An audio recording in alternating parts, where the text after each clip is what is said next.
Hello and welcome to Season 2 of the World Sports Car Challenge. We are live at pre-season testing at the glorious Sebring circuit. No points are up for grabs here, but it is vital for the teams to put their mark on this championship, to show the other teams that they mean business. But first, they must conquer one of the hardest and most technical circuits in the motorsport world, and that is the Sebring circuit.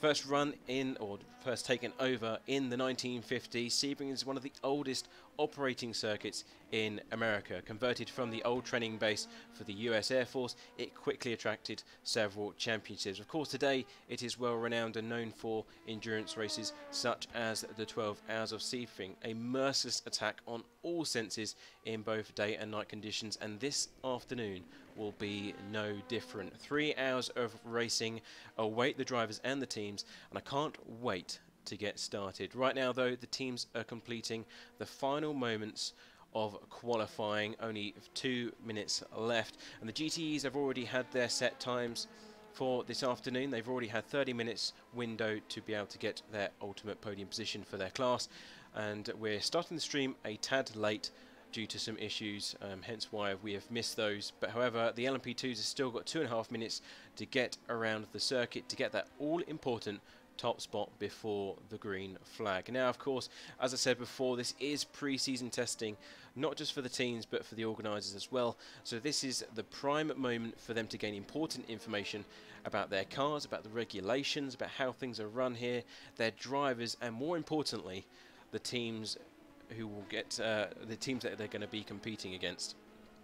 This then is where the bar will be set, where the competition can lay down their abilities and their talents, and I'm sure there will be some teams here this afternoon who are going to get a nasty wake-up call when they see those lap times and that performance coming down on top of them.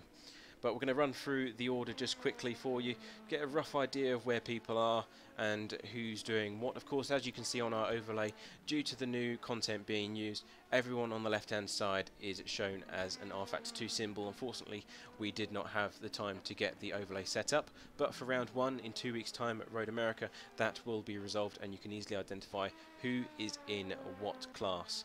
But for the time being, let's go through the order, and it is Daniel Wisner in first place. He is with the Black Hawk Racing team. They take the pole position in GTE for the time being. Then it is Arwin Taruna in second place. He is in Vortex Sim Sports, and that's the first of the Porsches. There's a lot of Porsches here in this series. Only a few BMWs and I think only 2 Corvettes as well. The rest of them are just Porsches. There's going to be a lot of eardrums destroyed here this afternoon and throughout the rest of the season as well, because those things scream as they go down that back straight. Then we have Mantis Rikas in third, followed by Gragos Bielat for the sorry, coughing my voice, just 1 second. That's better. I can speak now. Thank you very much. But it is Gragos Bielat who takes 4th place in GT for the Poland Sim Racing team. Then we have John Garcia in 5th, and then Camille in 6th. Then we have John Melika in 7th. It will take me a while to get used to all these team names, so I do apologise. Then Dennis Castillo Sims, followed by Arcadia Satriba, and then Bart Solob. I can't even pronounce that name, I'm so sorry. Already, I did say I'm a professional at butchering names. Unless your name is Tim, it's going to be pronounced incorrectly. I do apologise. Then we have Lance Link in their car. That's one of the many Chiba Hawk Racing cars that's on the grid this evening. 4 cars they've brought to the championship so far, and the rest of the grid is lined up behind. And then if we go towards the front row cars, and it's obviously the LMP2s, have obviously just come over the timing line just now with all of their cars, because we are now officially finished in terms of qualifying. But Liam Lance takes pole position for his team, followed by Janique Putz and Cliff van der Veen for the Fair Racing car. Those are the top 3 positions in LMP2. Then we have the number 44, Francesco Grasso, and that is the Reborn Racers. Very competitive team they were at Petit Le Mans, which is our one-off event just a few months ago, and extremely fast. They had a great battle with the Black Hawk Racing guys. Then we have Fabian Walter in 5th, followed by Peter Jones in 6th. Then they have the AMBU car with Alexis Clapano. He's in 7th in LMP2. And then we have Balatsvara in 8th as well. The Triple S Racing car with Samuel Ravida lines up in 9th. And then we have Lavros Philippakos, I think that's pronounced, in 10th. Then we have Francesco Di Pasquale in 11th. And then Joseph Fag in 12th. And then the other fair racing car with Tony Jansen in 13th. And then close behind in 14th, the last of the LMP2 cars, Alexander Meshkov. So I actually, from my own personal opinion, did okay there with the pronunciation of names.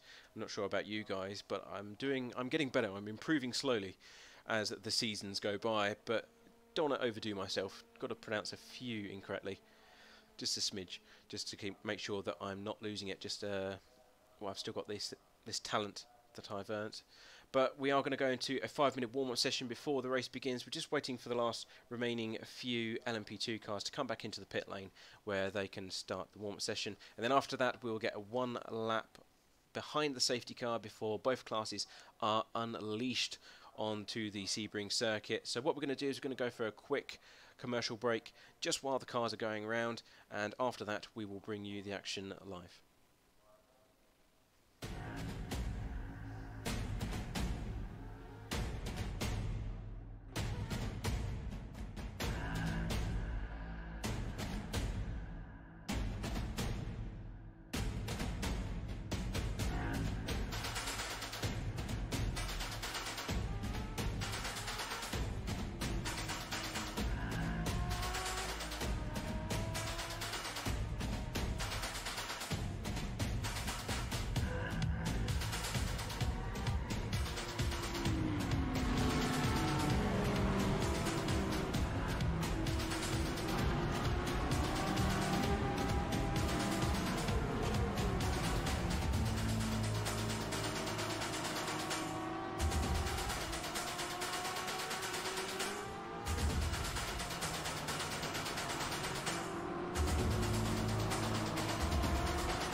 Apologies there, a bit of an issue with the intro, but we are back live with the action for pre-season testing at Sebring. All the cars are lining up on the start-finish line and waiting for that safety car to finally begin its long, slow journey around this circuit. And then once it pulls back into that pit lane just one more time, it will unleash God knows how much horsepower onto the circuit in form of LMP2s and GTEs. So let's have a look at some of the cars. They're just getting up onto the grid now. There's a bit of lag, probably because there's so many cars in front of us, but Cliff van der Veen takes up pole position for the Fair Racing car in the number 41, followed by Liam Lance close behind, and then we have Janique Puts in third as well. Then it's Francesco Grasso in fourth, followed by Fabian Walter and Alexis Clapano in sixth with the AMBU car. Then we have Peter Jones in P7 and Balazs Vare in P8 in the Black Hawk Racing car, and then we have Samuel Ravida in the Triple S Racing car. Then it is Lazarus Filipankos, and then we have Francesco Di Pasquale and Joseph Fag in 12th. Then the last two remaining LMP2s is Tony Jansen for the other Fair Racing car and Alexander Meshkov of Iceberg Racing. So that is the LMP2 grid for you. Then we have Daniel Visner in the Black Hawk Racing BMW M8 in his lovely painted car there, just warming up his tyres. And then we have Arwin Taruna in second and Mantus Rikas in third. Gregor Spula and the Poland Sim Racing team line up in fourth, followed by Juan Garcia. The rest of the order is as follows, but I don't want to venture too far down the list just in case we miss something important, i.e. the start of the race. So, of course, what happens if you are new to the stream or new to the championship? The leader has to wait until he gets to the start-finish line before he can unleash the field that is waiting so patiently behind him. So once the 41 and Cliff van der Veen reach the start-finish line, as soon as that front bumper goes over that little checkered flag on that strip of tarmac, then the entire field is unleashed and they can all go racing for their class. The same goes for the GTEs as well when their leader gets to the start-finish line. So once the safety car pulls in, they need to ignore that game that says green flag, green flag. That doesn't mean anything in this league. So we'll see if anyone screws up. There's always at least one person that muffs it up and tries to overtake everyone before the start-finish, and we'll see if that happens this time round. Of course, it is pre-season testing, so no major consequences on this particular round, but it's just what we have pre-season testing for, is just a slap on the wrist, say, look, don't do it again, and next time when it actually counts and there's points on the table, you won't be so silly. But here comes the safety car coming down the back straight. This is the Ullman Straight into Sunset Bend. I don't think we'll see much of a sunset here for this round with 3 hours of racing. The time scale is set to ×5, so possibly we might get a bit of an evening sunset on its way, but I'm not expecting too much. Last corner then for the safety car. He's about to come in, staying on board with Cliff van der Veen as he's coming down into the last corner. Waiting so eagerly.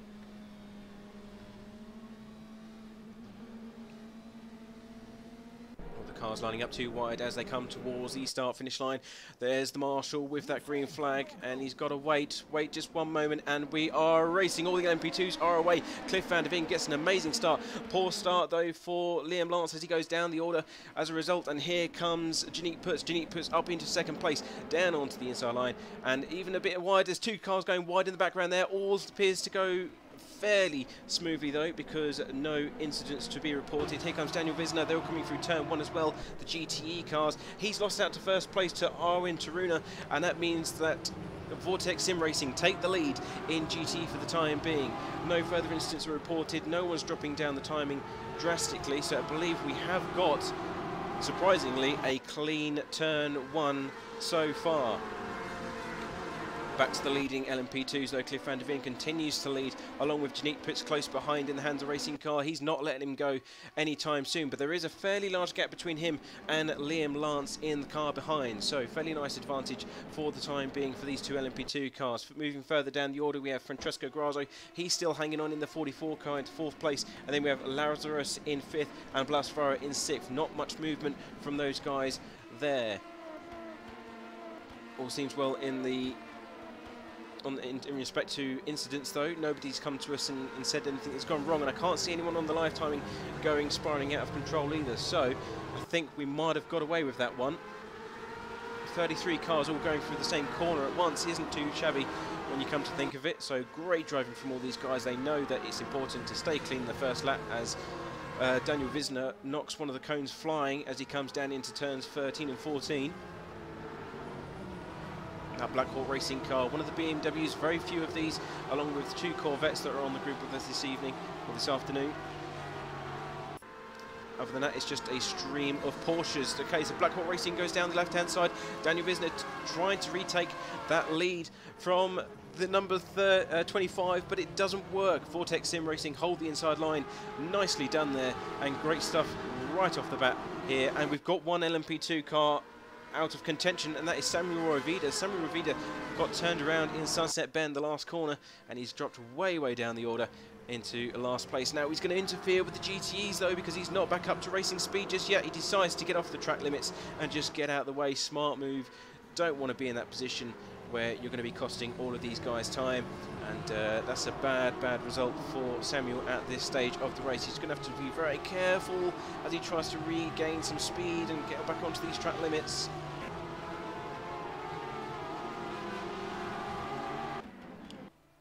So bad news for Samuel there, but he will continue the race. We know Samuel and we know Triple S Racing. They're very good at coming back, especially when they hit hard times at the early stages of a race. So keep an eye on them later on. And it's a good thing that it has started at this stage as well, because he's got plenty of time. The field is nice and compact. He will have to make his way through the GTEs, but it would have cost him a lot more time if it had happened at a later stage of this race. Cliff van der Veen still leading the way though. Great driving from him. He's gained a bit of a lead over the Hansa Racing car with Janique Putz, and it has to be said, looks like Fair Racing team is doing quite all right at the moment. Comes across the start finish line to start the next lap. And Liam Lance as well in third place. That is for, I think it's TCS Racing.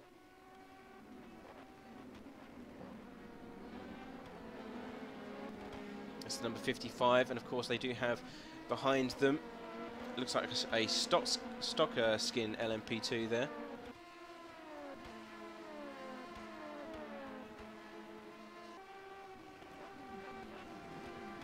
And that is Francesco Grasso. So the number 44 skin hasn't loaded. Of course, we have had several issues with the skins this evening, and it looks like the number 44 is one of them, which is the pink car just behind there in front of your screens.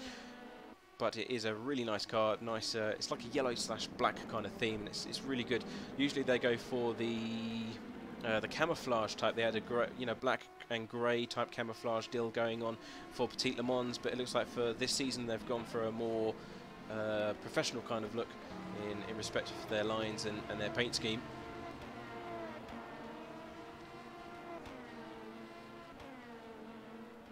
On board with Blatzvaro. This is for Black Hawk Racing. This is the LMP2 car, the number 1. These guys won last season with Daniel Poter, his teammate, and they were under a different name, which was Max Grip Endurance, but they've brought themselves together with the Black Hawk Racing team. But it has to be said, not where I'd expect the number 1 car to be right now. They're currently in P5, and of course they have lost some ground to the front-running teams, but usually we're used to seeing the Black Hawk Racing in the top 3 at all times, no matter what. You know, the car could set on fire, it could blow up to 1,000 pieces. Somehow they'll still get it onto the podium.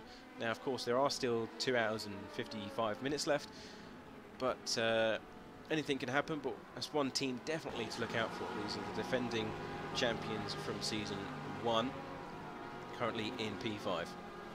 Behind we have Fabian Water. This is the other Hansa Racing car going around. So it has to be said, Hansa Racing, they've entered 2 LMP2s this season. Last season they only had 1, and strong performance thus far. You know, for 1 in 2nd place and 1 in 6th, that's a really strong performance at this stage of the race. And now, where the rest of the LMP2s have gone, I don't know, because Alexis Clapano, Peter Jones, and the rest of the LMP2 field are way off in the background there.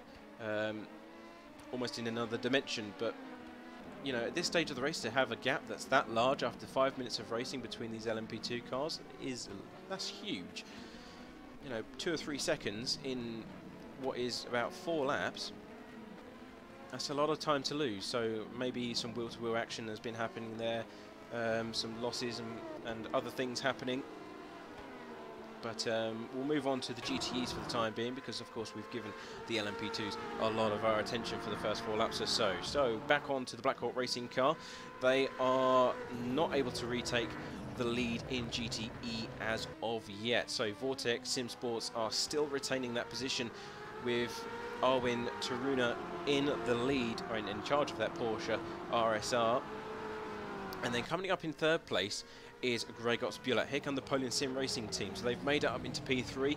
They've demoted Kamil down into 4th, and they're able to continue their charge up the order. And fingers crossed, we might have a 3-0 battle for the lead in GTE very shortly.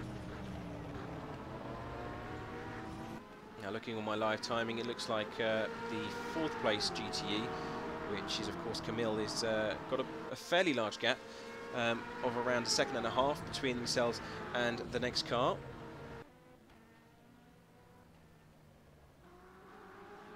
And we just had an accident between Black Hawk and 25. That's bad news for these guys. Look at all these GTE cars, and of course that's what I was saying earlier as well.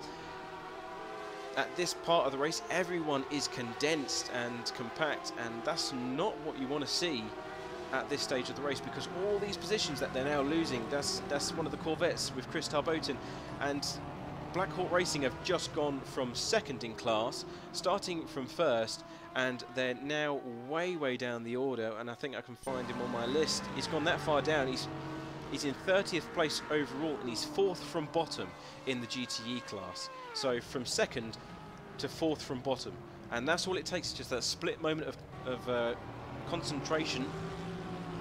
And now he's got all of that work to do once again. He's going to come across the timing line now. And we've even got some GTEs going into the pit lane, which is strange. So it's 13th in class there for the Black Hawk car.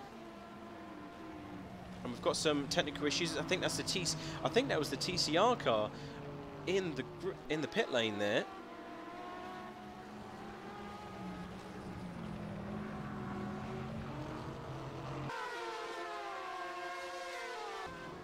No, it wasn't, thank God. I saw a blue and white car in the pit lane, and I thought for a second it would be the TCS car, but it's not. So don't panic, everyone. That's just me with my bad eyesight, getting old.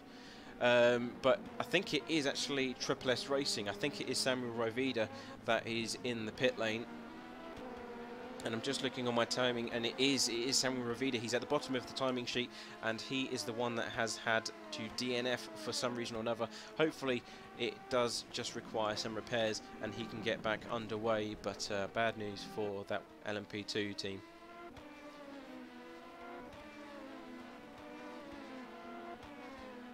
So in GTE, that does mean that we have a new leader, and that is in the form of Gregos Bulat. So by default, the Poland Sim Racing team inherit the lead of this race. They take GTE first for the time being as a result of the accident between the Black Hawk Racing car and the Vortex Sim Sport car as well. So 2 hours and 50 minutes remaining. We've already had all of this carnage unfold in front of us. The next car down will be Kamil, and this is the Rapid Racing car. Now, Rapid Racing were in LMP2 last season. They had a great battle with the defending LMP2 champions, which were the Max Grip Endurance team, now Black Hawk Racing. And they decided that for this season they want to go for something different, hence why they've taken the BMW M8. And it has to be said, their pace definitely does transfer from one category to another, as clearly shown. They were in 4th, now in 2nd after the accident, so great performance from the number 13 car there. Let's go to the leading LMP2s though. The number 41 is coming up on the back of some of the GTE traffic now. We've got one of the Corvettes, and that is the RSA Sim Racers team. I'm not too sure which one of it is. It's number 4, so that means it's either Chris or Dylan Tarboton in charge of those cars. And these guys, RSA Sim Racers, are the only two cars that are Corvettes. So they're both the same team. They've taken the stock skins, which nobody can complain about. So let's be honest, the Corvettes look absolutely fantastic in yellow. But they are the only Corvettes this season.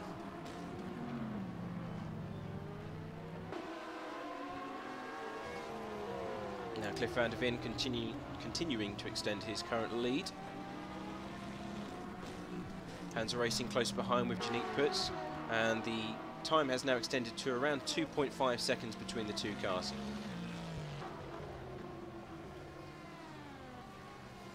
Let's have a look at their last lap time. So, judging by the sector times, they've just gone through sector 2, both of them, and Janique Putz was about 0.4 seconds slower off the pace compared to the 41 car, the Fair Racing team. But I believe that's good because we're going through some of the GTE traffic now. And that's what makes endurance racing so special. It's why it's so interesting to watch. It's because it's not just the fastest car wins, it's not just the fastest driver wins. There's so many other factors that you need to consider. The other traffic, the track conditions, how long your tyre's going to last, are you going to change tyres, are you going to double stint them, etc, etc. There's just so many different incoming factors that can change the outcome of a race like this. And that's why we do it, and that's why we love it here at Seefeg, and I'm sure the guys that are driving around are having a great time as well. And I hope that you guys watching do love endurance racing as much as we do, because it's just, I can't explain it. I think I have just explained it in the last 5 minutes, but you know, it's so much better than Formula 1. It's so much better than a single class race. It's just so complex and interesting and different from any other form of motorsport. As Janique Putz tries to go down the Triple S racing car, this is their GTE variant of their team, and currently fighting for position between all these Porsches, and Janique Putz goes in between them all and tries to go around the outside so he gets the inside line down into the next corner, gets it done somehow. So that's great judgment there from Janique Putz to just know how wide and how long his car is to be able to swipe through those GTE cars like a paper airplane.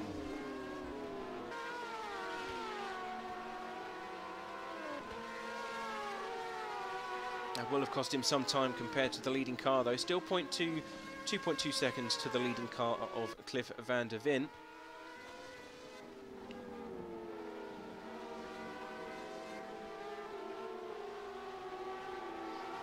can see the Fair Racing car just up ahead as well.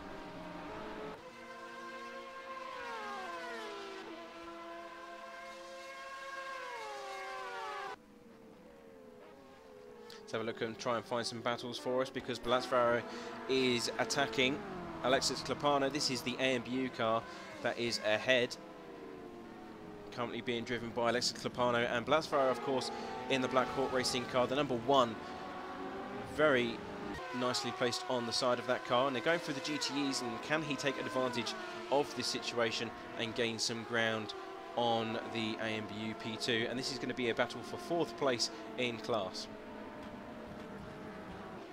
GTE car on the exit there would have compromised his exit, and oh, heavy on the brakes. He's got to be extremely careful when he does that, because once he cuts across in front of a GTE car, he needs to remember the braking performance on those GTEs is not as good as the one on his LMP2 car. So you must have just seen the eyes from the driver of that LMP2 car just widen as that the car in front just braked heavily in front of him, trying to make the corner just in time.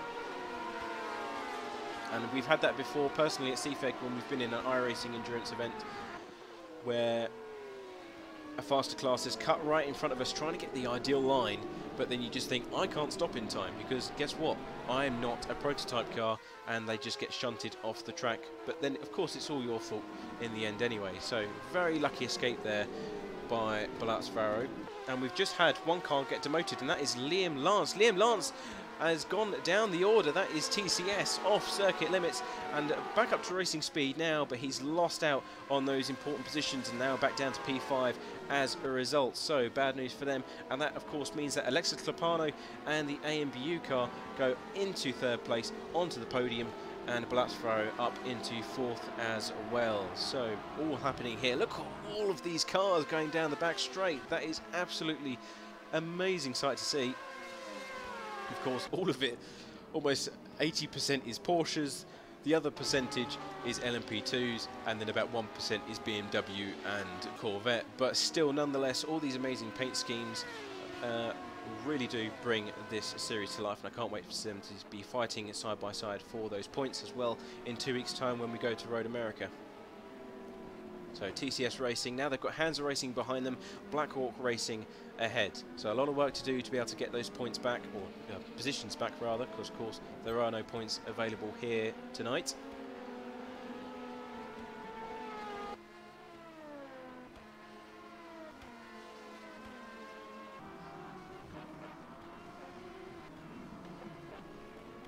Let's have a look at the last set times from these teams so we get an idea of what they're doing. So the last lap by Janique Putz was a 1:48. Cliff van der Ven, the leading car in LMP2, 1:47.2. And then if you go down to Alexis Clipano, it's 1:50 dead, and then Blutsfro it's 1:51, and then Liam Lance was 1:54. Of course, that's with his small excursion into no man's land. Yeah, the position bar above is always slow. I don't know how to fix it. It's just one of them things. Teething issues, of course, this is for us to fix as well. We're perfecting our overlay in the next 2 weeks or so.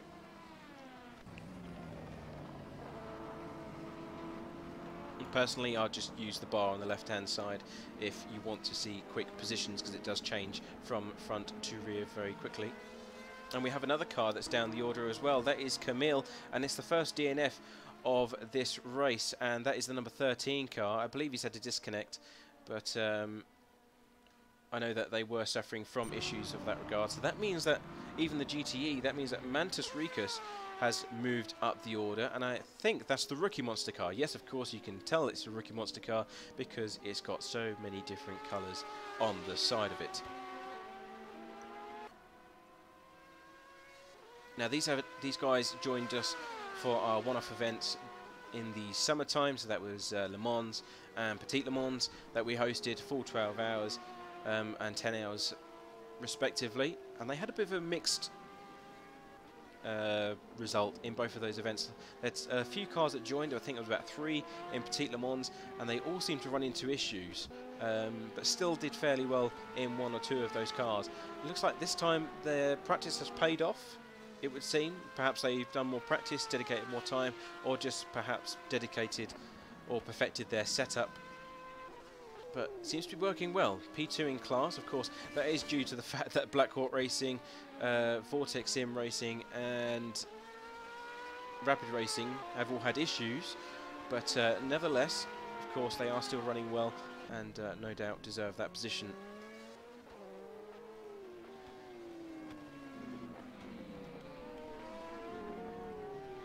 Right, we've got a battle on our hands in the LMP2 field. This is between Francesco Grazzo and the Reborn Racers team, and they are trying to take away P7 from Peter Joes. Now this is the other Rookie Monster car. This is the LMP2 variant of their team. This is the number 83 and the 44 respectively, fighting over this position. There's only 0.3 seconds between the two of them as they come down into Sunset Bend, and he'll get a nice clean run onto that back straight. No GTE traffic ahead, and no doubt get the slipstream.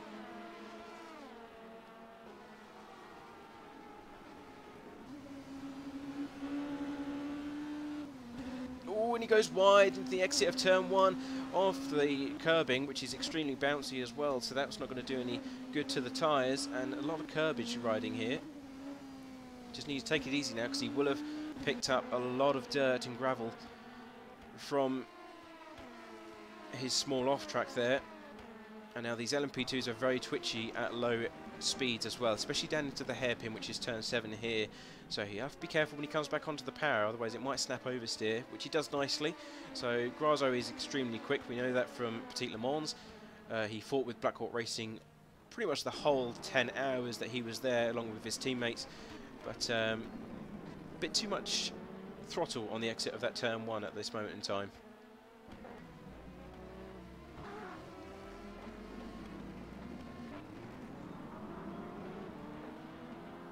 Now Peter Jones is one of our regulars as well. He's on board with the 83 and defending this position. Here comes one of the GTE cars that's in the way, BMW M8 number 37.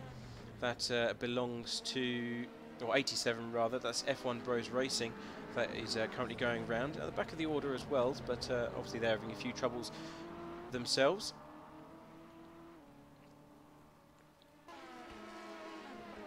And that is Dennis Costello-Sims that's in charge of that F1 Bros car.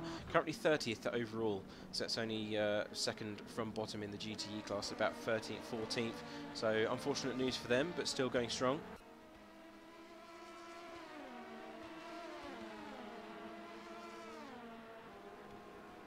And we're just going to stay with these guys because they are very close to one another. Fingers crossed we can get some racing action. And again, Grasso goes wide on the exit of turn 1. Maybe he's got issues being behind the 83, or he's not getting as much aerodynamic front end grip that he's expecting. But he keeps going over the track limits, and he's got to be careful about that because he is abusing track limits.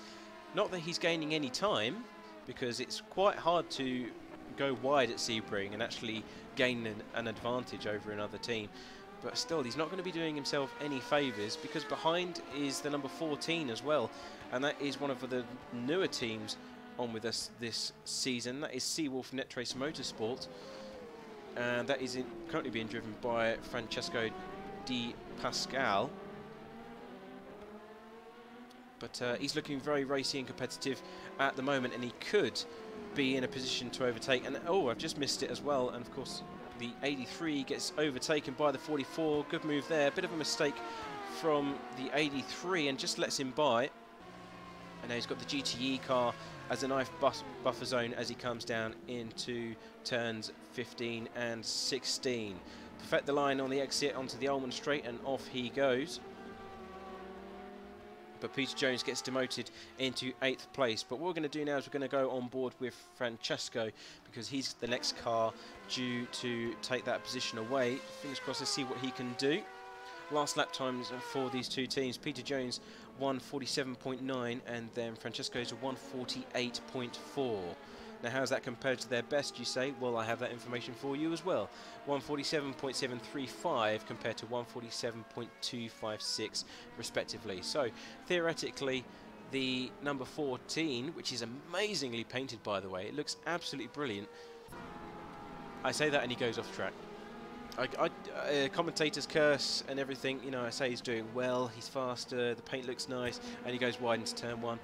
But wrestles it back under control, luckily, and he should. His last lap was quicker by about 0.7 seconds, actually, so he has the pace to do it. Of course, we know that Peter Jones did lose a position to the 44, so that would have affected his overall lap time. But on paper, the number 14 can battle for that position.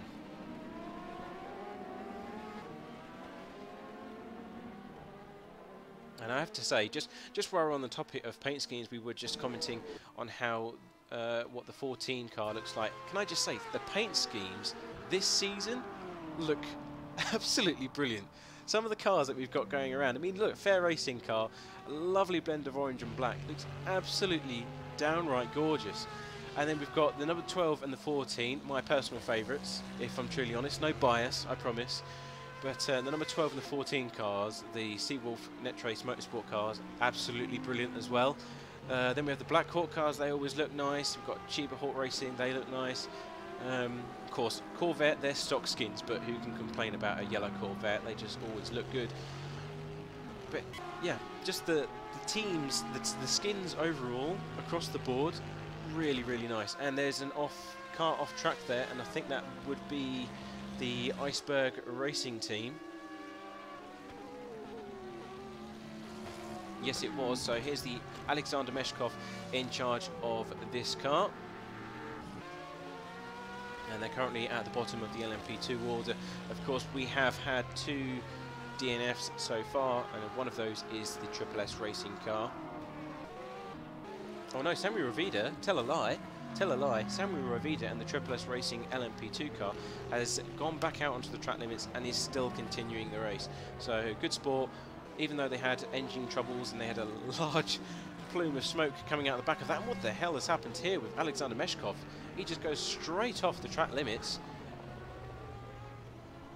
Manages to wrestle it back under the control. Don't know what happened there. Perhaps he's having some technical issues. There's a bit of lag, so fingers crossed it's not server related. Whew. Just, it's a good thing there was no GTE traffic around him. And here comes the third place car, right behind Alexis Clapano. This is the AMB racing car, still going strong. So Liam Lance in the TCS racing car wasn't able to close the gap after his small incident, and a few issues there for them. There they are in the background.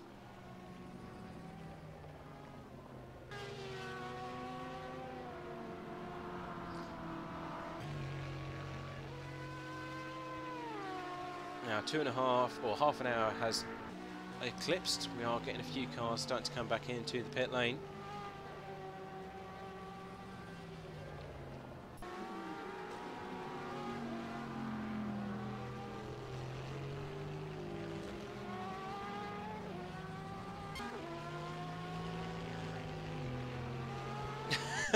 Have I been saying Lance the whole time? I'm so sorry. I'm extremely sorry. I glance and then I look back again. Okay, Liam Rance. Sorry. Just give me a sec. Right, I'm composed. I'm composed now.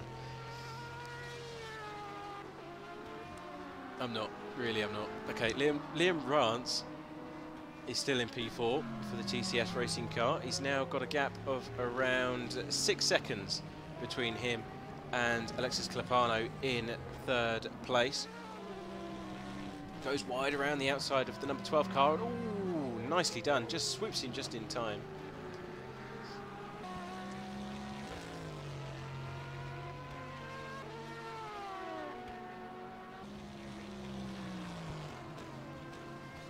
There's not much battles going on in the GTE class, I must admit. There's quite a few guys that are fairly spread out, especially in the leading cars as well. I mean, there's 3.5 seconds between Gragas Bulat and Mantas Rikas in the second place car, so most of the battles are going on in the LMP2 field.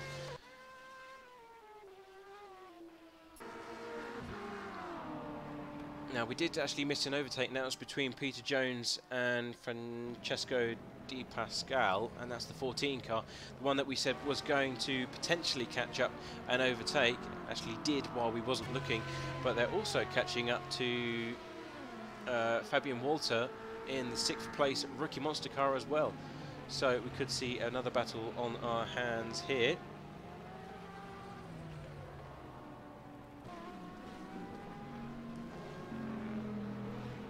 We also have Francesco Grasso in 7th place. He's going around sector 1 at the moment on the exit, power down on towards turn 7 and the hairpin, and that's going to be another fight for position as well between himself. It's basically a 4-way battle between 6, 7, 8 and 9. They're all about 1 second away from one another within slipstream distance, and it's all about how they can cut through the traffic without costing themselves any time if they're going to get these positions away from them. Of course, the GTE cars are pretty much passengers along with this, and there's a bit of puff of smoke there from Grasso's rear tyres as they seize up. It's very odd to see an LMP2 car seize the rear tyres in that way. Must be really hounding down on the pressure on that brake pedal. And there's a car off, and that is, I think, Fabian. Yes, it's the Hansa Racing car, is off track limits, and he's trying to rejoin and regain some speed, but it's too late. He's lost out on all of those positions. Down into P9 he goes. Peter Jones, Francesco Grasso, and the number 14 all go through as a result. It's great racing, or great luck on their side of things.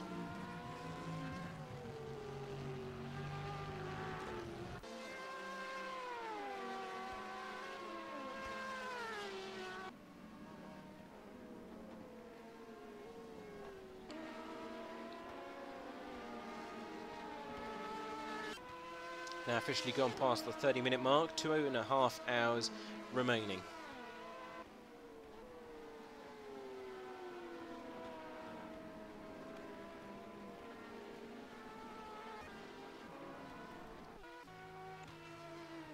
Going further down the order, let's have a look at some of the back markers in the LMP2 field and how they're doing. And we have the Eidos Motorsport car, still going strong, 12th in class, with Lazarus in charge of this one. Of course, he has his teammates alongside of him as well, and they are Nick Newcomb and April Karlsvard.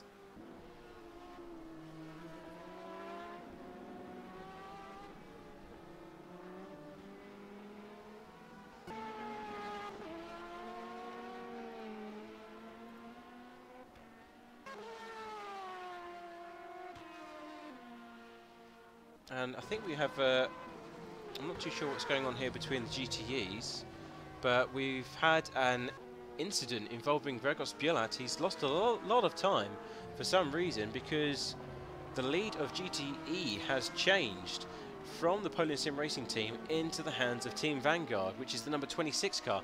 We haven't seen them all race. They've been in the top 5 for most of the first 30 minutes, but out of the blue, on my timing sheet, they've just promoted to P1 in class. So, I'm not too sure what's going on there. Maybe they've made a driver change, or apologies, they're second in class. Second in class. So it's first it's Mantas Rikas in the Rookie Monster 81 Porsche. Then we have Team Vanguard in the 26, and then it is a Poland Sim Racing. I'm just going to have a look at their lap times, because I'm not too sure what's happened there for the Poland Sim Racing car.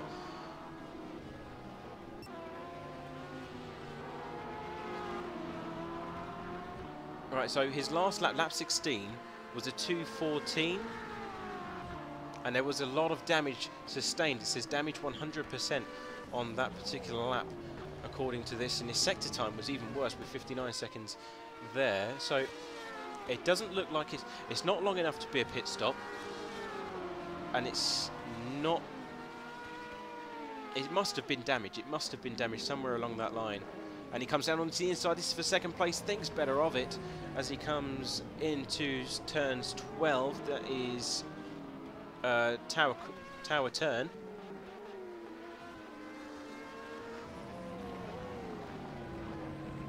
And you've got the LMP2s going in as well. It's a battle between the 14 and the Rookie Monster car as well. Here they go. Peter Jones trying everything he's got to defend this position. You've got 1, 2, 3 LMP2 cars. These are all for position. The 14 looks down the inside, thinks better of it. Not enough room or time to get the job done as they all go down back onto the Ullman straight again. Power down. Here comes the 14. Looks like he might have got a bit of a better run. And you then have Fabian Walter in the Hansa Racing car behind them as well. So this is all for P6 in class. Can he get the job done before the next turn, which is turn 1? Of course, they're all going into Sunset Bend now. Tighter line there from the 14. Can he get the job done? He's down onto the outside line. Ricky Monsters defends on the inside. Here they go. Peter Jones looking for that apex for turn 1. Can he get the job done? And here comes the 14. Got to give plenty of room. And the 14 goes wide, but not able to get the job done. Great defending there from the Rookie Monster car. That is great, great stuff, but it's not over yet. He still needs to keep defending that position. And here comes the Hansa Racing car as well. Fabian Walter is close behind.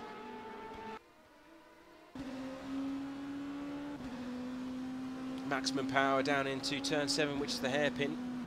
And heavy on those brakes. Is the 14 going to be on the inside? No, he's not.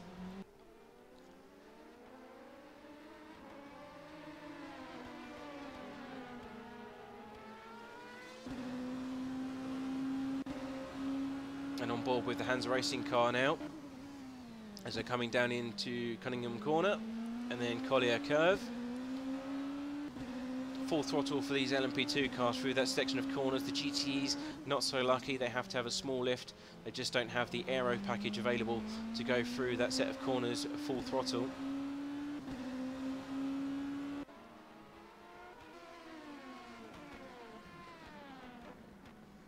Now of course Hansa Racing had that issue at the start of the race, and this is the number 42 car.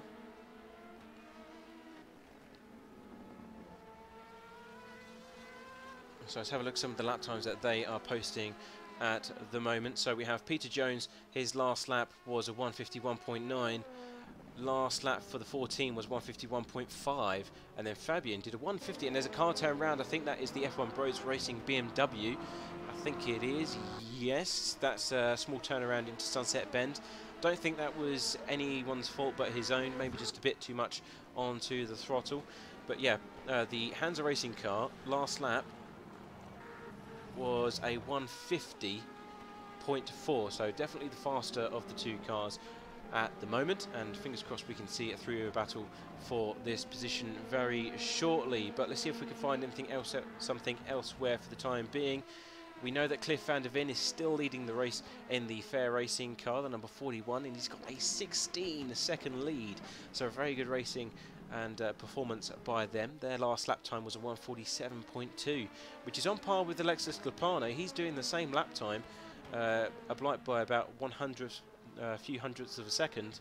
But yeah, great performance from Cliff van der Ven and the Fair Racing team thus far. Fingers crossed they can keep that up for the duration of the race. Let's go back to Gregor Spielat, because he has now retaken that position away from the Team Vanguard car, so he's back up into second place as a result.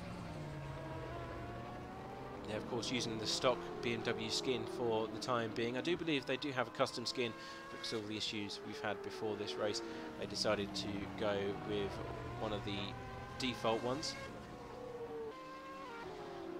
Here comes Joan Garcia.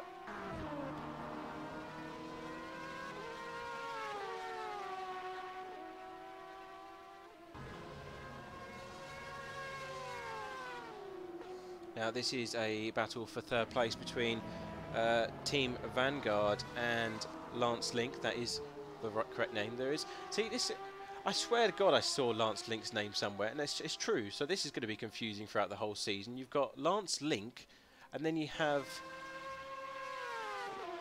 Liam Rance. So you've got all these different names that are so similar, so I defend myself.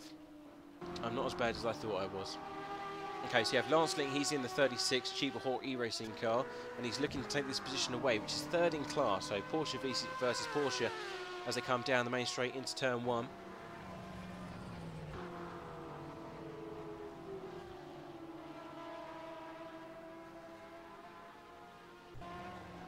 Not any closer this time round. Of course, just up the road there is the Black Hawk racing car as well.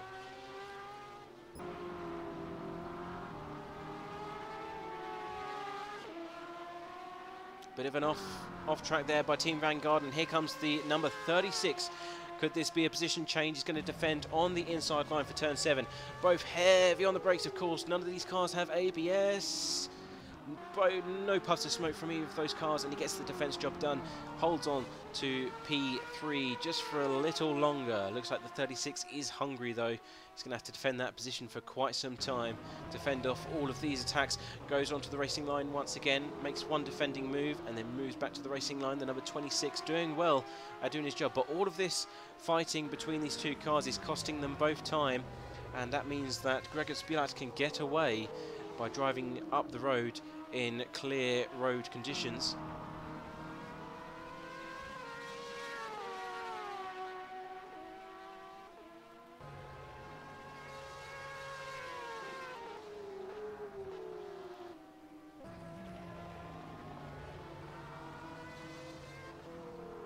Bit of a glitch there for my camera. Don't know what happened there, but never mind.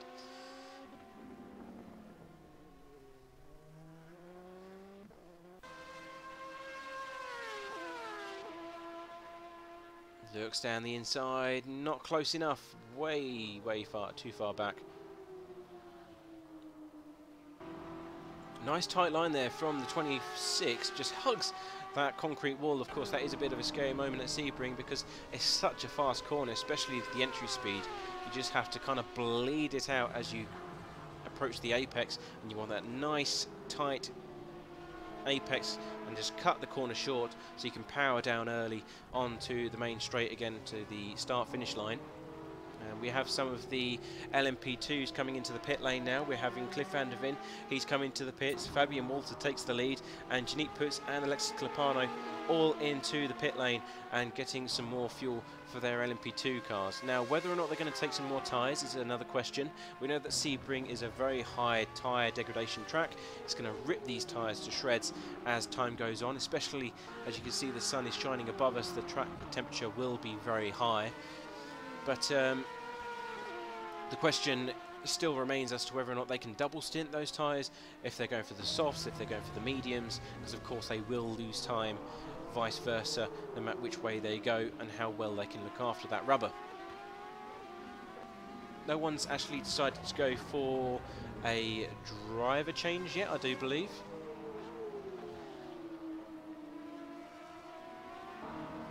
So going for a longer stint than is needed for the LMP2s, and of course their teammates will come into the car in the next 45 minutes. We know that the LMP2 cars can last about 45 minutes on a single stint of fuel.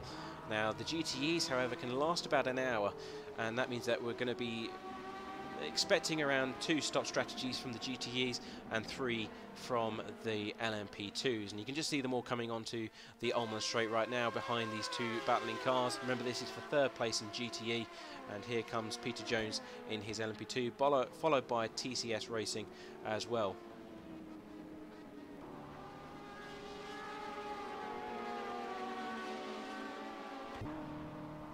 And we have Team Grazo in the background there. I recognise that pink skin. And I'm not too sure who is the car behind.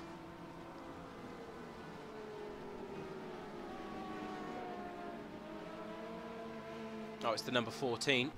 And then we have Hansa Racing just coming out of the pit lane as well, beginning their race and getting back up to racing speed. Number 14, he's looking down the inside. It's a very bad corner to do an overtaking manoeuvre, especially on a slower class. That will always end in tears if you do it in Sector 1. Of course, it's so narrow there, you can only really fit 1 car at a time if you want to keep that speed up. If not, you can't. It is possible to overtake there. I've seen it happen before, but it's so costly in terms of overall time. You may as well wait until you get down to the hairpin and do it there instead. Of course, we're staying with these guys, hoping that at some point they will do battle with one another.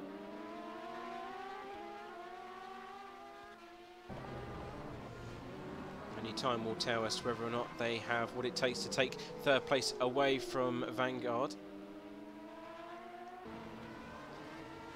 Now, Cheaper Hawk have got 4 cars in this particular event. They got basically from 36 all the way to 39 in their inventory, and they all have similar paint schemes. They all got the jagged paint scheme going out the back, and the back of the car is always green, but the front of it is always a different colour. So you've got white, blue, yellow and black, which of course is the 36 in front of us right now. And in charge of that one is Lance Link,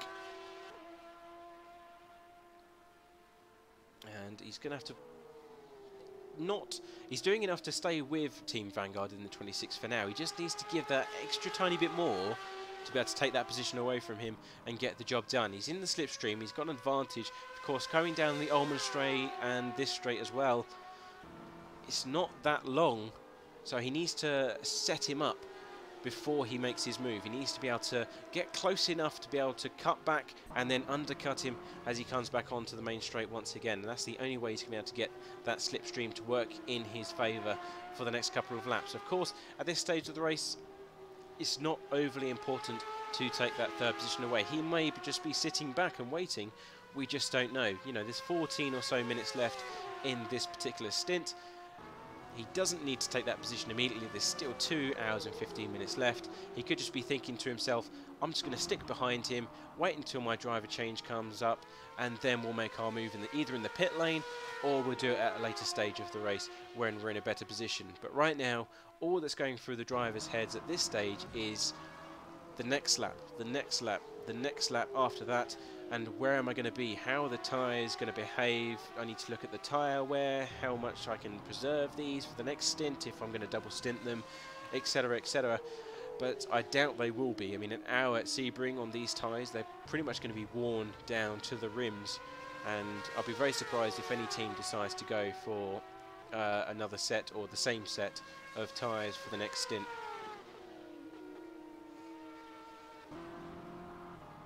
Now let's have a look somewhere elsewhere, because we of course did have the battle in the LMP2 category. So this is for 4th place, with Francesco Grazzo leading the pack. He's just going into turn 1 now in his pink LMP2 car.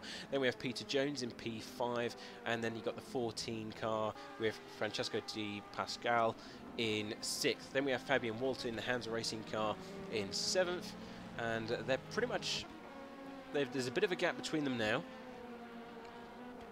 They're starting to develop some differences, of course, as they navigate through the traffic, but overall they're pretty much setting exactly the same lap times. Grazzo did a really impressive 1 minute 46 last time round, whereas Peter Jones did a 1:48, and then Francesco Di Pascal did a 1:49.7. Fabian Walter even worse than that, 1:50.6. So some issues emerging for some of the teams, no doubt this relating to GTE traffic, but their best lap times are all in the same second as one another, some even ahead of that. I mean, Fabian Walter did a 1:46.8, whereas the number 14 could only manage so far in the race a 1:47.2. So the performance is definitely there between all of these 4 cars. They know that they're competitive with one another, and it's just about managing the risks, managing the traffic, managing those tyres, everything, until you get to that last half hour, maybe 60 minutes,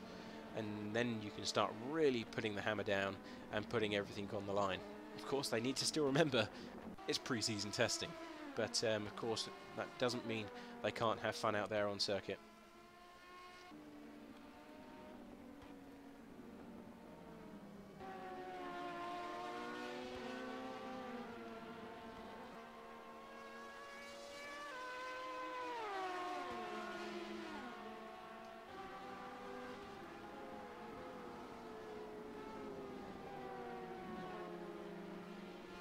Just going down the order, I mean, we're looking at the leader, Cliff van der Ven, still extending his lead over Yannick Putz, now 23 seconds, so it's amazing stuff. But we will have a battle for 3rd place very shortly, because Alexis Clepano in the number 20 AMBU car is closing the gap on Yannick Putz, who's just ahead. Last lap times 1:49 for Yannick Putz, 1:47.3 for Alexis Clepano, and this is for 2nd place in LMP2. He's got to navigate his way around the BMW car, and that's the first time we've seen that BMW. That is the stock skin of the number 50 Tickle Pickle Racing. I did not say that wrong. That is exactly what they've called themselves, so Tickle Pickle Racing, and that is being driven by Corn Borchers, I think it's pronounced. Apologies if I butchered that, but I tried my best. But yes, the number 20 definitely catching up to 2nd place, which is Hansa Racing. So very strong performance from Hansa Racing so far with Yannick Putz. 27 laps, both of them. Of course, the leading car is now lap 28. They've got that much of a lead as they enter Sunset Bend. And Alexis Clepano just wasn't able to catch that grey Porsche in time before he got to the start-finish line again. And there's a turned around Porsche, I believe that might be Team Vanguard, possibly. Let's have a look on our live timing. It's the 32nd place car. Let's have a look. No, it's not. It's not Team Vanguard. It is Tim Weinkoff, and I don't actually have their paint scheme on board. I think this might be a stock skin that they've taken with them. Yes, it is the number 78, but I don't believe that is one of the ones that have been submitted. So bear with me while I find out who that was. You know what, it doesn't really matter when we've got a fight on for 2nd place, so ignore that. We'll go back to the battle for 2nd with Yannick Putz and Alexis Clepano. Bit of a gap has emerged now between the 2 of them. Of course, some of the GTEs are interfering with that.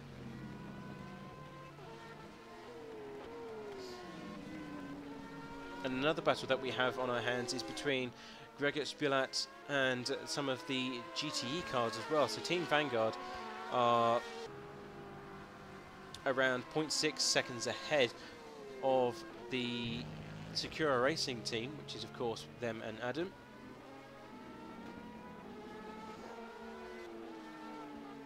And then we have another battle between them and then Lance Link as well in the Chiba Hawk racing car, and that's number 36. So there's a bit of a gap emerging between these two guys. We're going to nip back to the GTE category and hope that we can get some good wheel-to-wheel action there as well. And we have so this is a battle for first place in class. This is Mantis Rikus in the rookie monster car and Secura Racing, which of course is the BMW M8.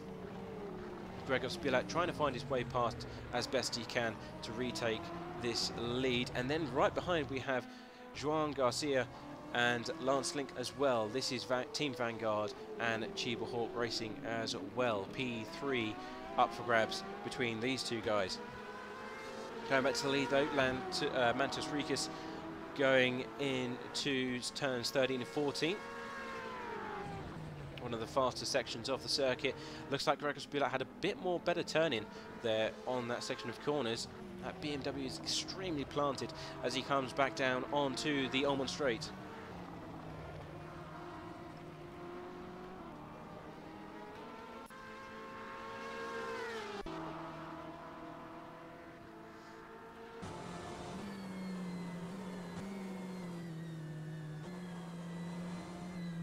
Steady on the power. Looks like Gregor Spilak going to get an amazing run out onto the main straight. Surely that will be enough to take down the leading Porsche. The 81 goes over to the right-hand side defensive. That's a very odd move. I thought he would have defended on the inside line, but Gregor Spilak retakes the lead in GTE. That's on lap 26 of this race for the GTEs, that is.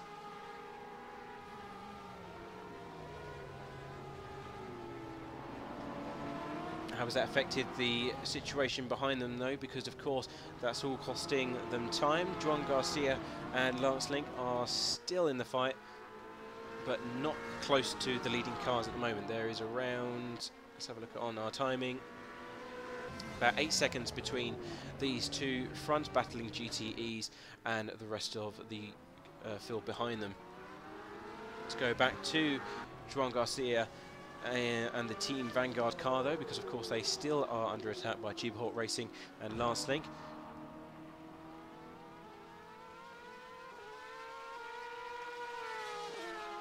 And we're going to have to keep an eye on these battles. Of course, like buses, all the battles arrive at once, so we're just going to have to flick through these as best we can. And I'll try and keep you informed as much as I can.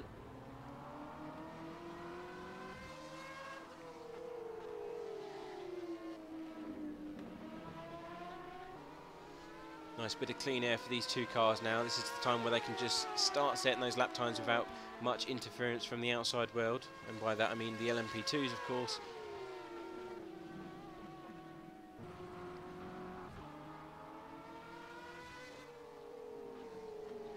And we do have a battle between, we're just missing the action between Peter Jones and Francesco Pascal. That's not what we wanted. We wanted to see this battle because it's been upcoming and overdue for quite some time now. So the 14 goes through and up into P5. Peter Jones in the rookie monster car gets demoted into P6 in their LMP2. That is the number 83 that I'm referring to. Of course, there are several rookie monster cars out on track. Lights are starting to come on. You can just start to see the sunset. The sun is starting to go down. So, of course, having ×5 time acceleration, we are going to have a bit of nighttime racing here, which is perfect for pre-season testing. It allows the teams to adapt to changing conditions, changing track temperatures and visibility.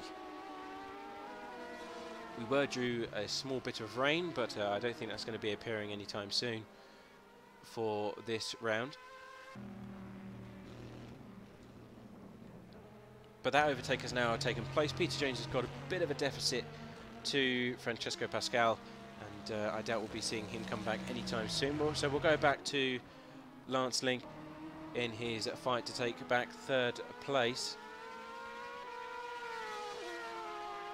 Not much has been changing here. Their last lap times both in 2:01s, 0.3 seconds between the two of them on that last lap time.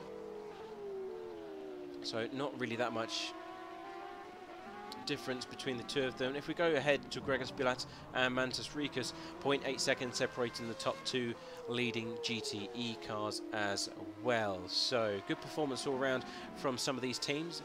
I did say at the start of the race that the GTEs are fairly spread out and not really much was happening, which it wasn't, but it seems that near the end of the hour it's all starting to come back together. So whether or not they're turning up the tempo and trying to use all the rest of the fuel before they have to come back in to get some more tyres. Oh, 36 get a bit of a cut there as they try and get back onto the power for the Ullman straight. Trying to get that early undercut, as I was saying earlier. It's really important you get on the power as soon as possible when you get onto the Ullman straight, because that's where you get free speed and free points to overtake any of the other cars. But if you screw it up, you could be liable to be overtaken. And of course, that was one of those moments for the 36 that it didn't want to be in. And he's just very lucky that there was no one behind him to take advantage of that situation.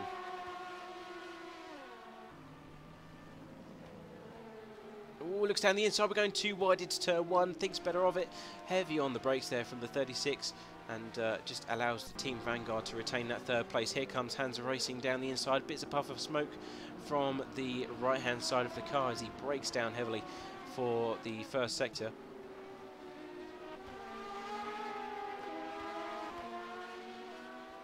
I'd say that everything is going fairly well, though, for most of the teams. We do have 2 DNFs so far in the form of the 13 car and also Albino Guani. But other than that, all of the rest of the field is still racing, still competitive with one another. And we'll see if we can find some action in the LMP2 field as well, because of course Alexis Clepano, oh, that's a bit of news that we have missed as well. Apologies, because obviously it's all happening at once and we can't keep up with this. Alexis Clepano has moved into second place, and that is the number 20 of AMBU Racing, although they've renamed themselves to I don't even know how to say it, to be honest. I'm just going to call them AMBU. It's much easier. But yes, Alexis Clepano took that position away from Janique Putz at Hansa Racing, got demoted into third place in LMP2, and that was within the last lap or so.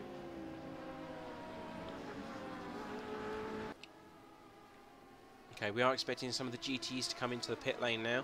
There's even an LMP2 car coming in. I think that was Alexander Meshkov that was coming in. Yes, it is. He's getting some new tyres and fuel. So different strategy here for this team. I think that's most likely due to the issues that they had. And of course, we have also got Mantas Rikas in the pit lane as well. That's the rookie monster car. The second place GTE, they're in the pit lane. Lance Link and Juan Garcia go through into second and third place, so they're now on the podium, but of course they will need to come into the pit lane for some more fuel and tyres as well. On board with the leader Cliff van der Ven, he's pitted quite some time ago. He pitted 45 minutes into the race, so he's around 15 minutes into this stint. Bit of a cut there as he comes down into sector 3, but need to do it in order to avoid the number 50 BMW car of Tickle Pickle Racing. It's never going to get old saying that, is it? It's always going to sound as awesome as it did just then. But yes, Cliff van der Ven still putting in a great performance. He's got his 2 mates that he had from last season, Sven Deutschmann and Pim van Ark, both extremely quick and consistent drivers. And no doubt we'll be seeing a very strong performance from them, not only here this afternoon, but throughout the rest of the season as well.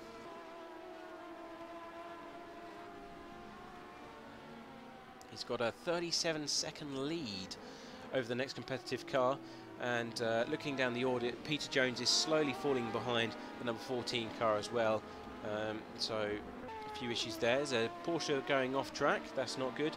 I believe that is the number 19 car.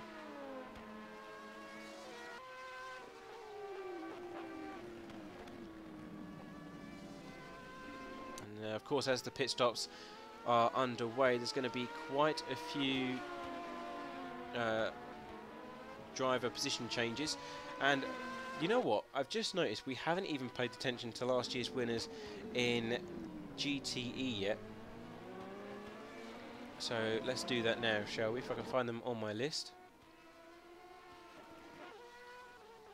And that is, currently driving this car is Daniel Vidamari. This is the defending champions for the GTE title. They're taking the 88 car for the time being.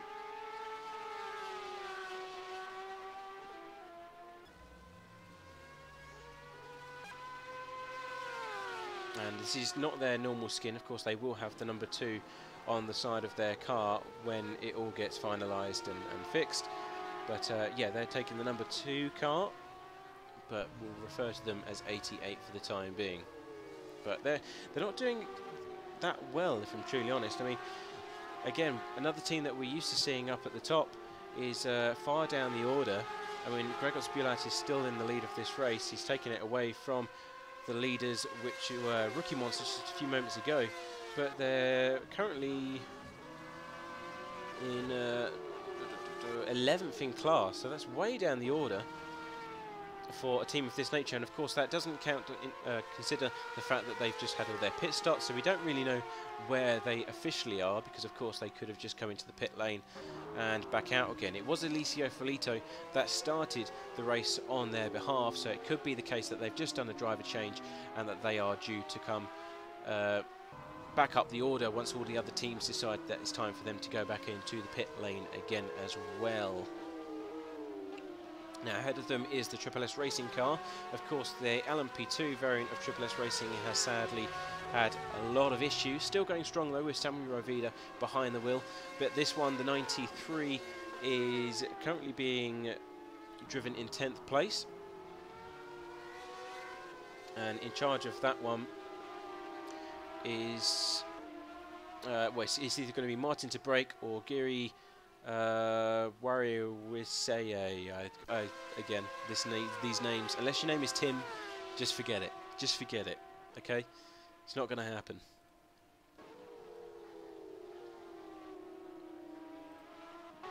Now, of course, as the race progresses, if you want to come and chat with me in the commentary box, you feel free to do so. For those of the teams that are watching, tell me how your race is going or how bad it's going, some of the bad luck that you've had or some of the good luck. Feel free to go into the waiting room and I will drag you into the commentary box as and when I can to interrogate you with 1,000 different questions. Team RSI though move up one place into P10 as they just slice through and undercut the Triple S Racing car. And that's the kind of performance we're used to seeing from this team.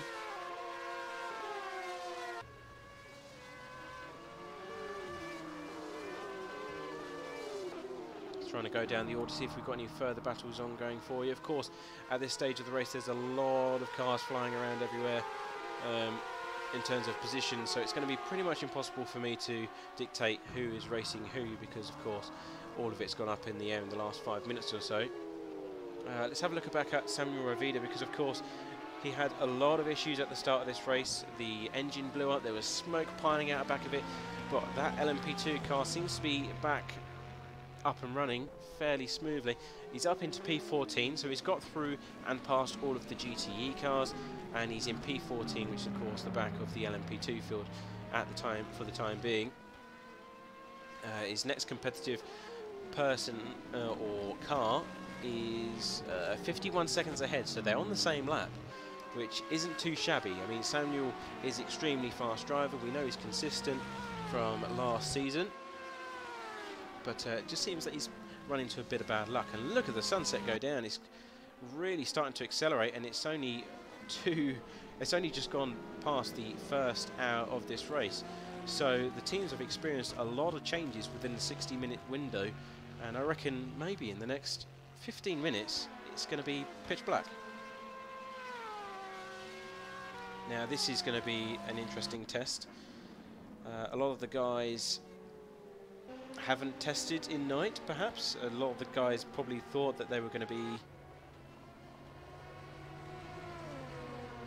was it racing purely in daytime as opposed to night, and the track lights are coming on, and that's not going to happen anymore. So they've really got to adapt quickly if they're going to make sure that they're going to get to the checkered flag in a decent position. And that's why we did this for pre-season testing, want to catch people off guard, say, right, here's a nighttime race for you. It's going to be most of the time. Honestly, we didn't expect it to get this dark this quickly, but but adapt and overcome. That's what racing is about, I guess. Also, there's nothing better looking than a nighttime race at Sebring anyway, especially when the sunset starts to go down. It just looks absolutely gorgeous. And for those of you that stay with us until the end of the season at Sebring, we've got a 6-hour race there, and Sunset Bend will definitely earn its rightful name then, when it starts blinding the drivers as they come down at full speed into the last corner of the circuit. A bit of lag there as they come through the traffic. Now this is the part of the race where we find out which of the drivers hasn't allocated a button to turn on his headlights. Because there's always one person in every single race that goes, can you please undisqualify me because the server did, because I couldn't turn my lights on. Because I'm a numpty and I didn't allocate a button to turn them on in the first place. And they're just going around the circuit in pitch black trying to figure out where the corner is, trying to get the glimpse from the moon on the track surface and find their way round before gracefully being denied access to the rest of the race and being plopped into the pit lane by the server.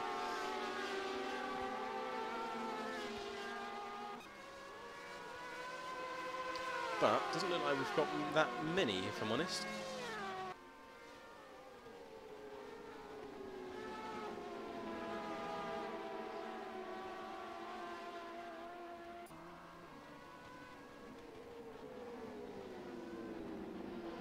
A lot of traffic going through Sector 1 at the moment.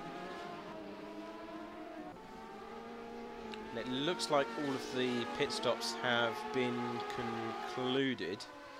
I mean, 1 hour and 10 minutes into the race. I doubt. Oh, and there's a big collision. That's between Triple S Racing. I think that was even Black Hawk Racing as well. And there's a massive collision. Some of the cars going off circuit and colliding with some of the barriers on the left and right hand side. And that was the 23rd place car. I think that was Triple S Racing. It was. So back underway. Luckily, not much damage done to the Porsche.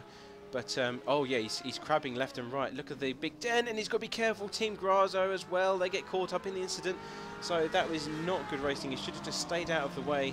But it looks like that car is crabbing to the left as he's trying to drive on straight. And I think that was the 3rd place LMP2 car. It was. And that is Francesco Grazo. Got caught up in that. An innocent bystander. And fingers crossed that hasn't done much damage. There's a bit of a seasoning of tyres as he goes down into Tower Turn.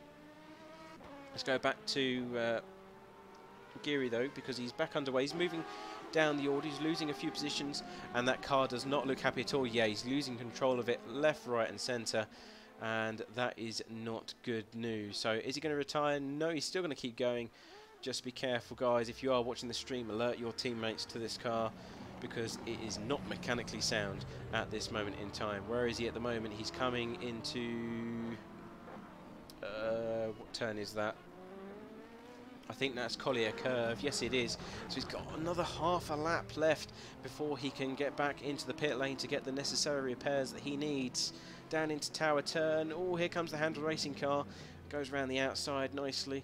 So I'm not too sure what the initial cause of that was. I think it was because they were going 3 wide down into turn 7, and at some point someone clipped the rear end of one of the other cars and just sent all of them spraying off in different directions. The person that actually escaped all of that was Samuel Rovida in the Triple S Racing car, so good fortune smiles on those who get rid of their bad luck early, I guess, because he was able to continue without any issues. But of course, Triple S Racing really not having a good evening here at Sebring, it seems. Of course, Gary's just got to keep out of the way, stay on the right hand side of the track, which he does. And here come the rest of the cars. There's the number 12 GTE, along with Vortex Sim Racing and some of the others as well, Black Hawk and Chiba Hawk Racing as well, all going down the back straight right now. And you can just see the damage to that car. You can see the back end of the chassis just twisted completely as he tries to keep that car straight down the Ulman. And this is going to be the difficult part for him as he tries to navigate his way around the corner. Yellow flags are out, of course. Everyone just needs to be just a bit careful, make sure they don't get in the way. There goes the F1 Bros Racing BMW as well, and straight into the pit lane for the 93. So bad luck there.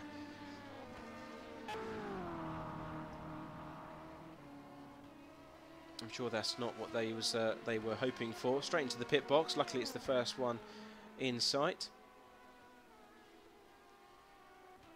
And we'll move on and let them get on with their repairs. Back onto the leader then, the 41, Cliff van der Ven, still in charge of that fair racing car and going strong. 21 seconds behind is the second place of Alexis Lupano and the AMBU car. Now their last lap times, 1:49.5 for Cliff van der Ven, 1:48.5 for Alexis Lupano. So around a second between the two of them, but their best lap times are pretty much on par, minus a few tenths. So very competitive between the two, and we've just had an overtake between Janique Putz and Francesco Grazo, and that's because he's coming to the pit lane. So that's not good news for the 44. They go into the pit lane and carry out their necessary repairs. I had a feeling that the damage sustained was too much for them, and that just confirms it, because that was a right old head-on collision with the 44 going up the rear end of the 93. And there's just nothing he could have done. He tried to go down the inside to avoid it, but unfortunately the 93 Triple S Racing Porsche just snapped.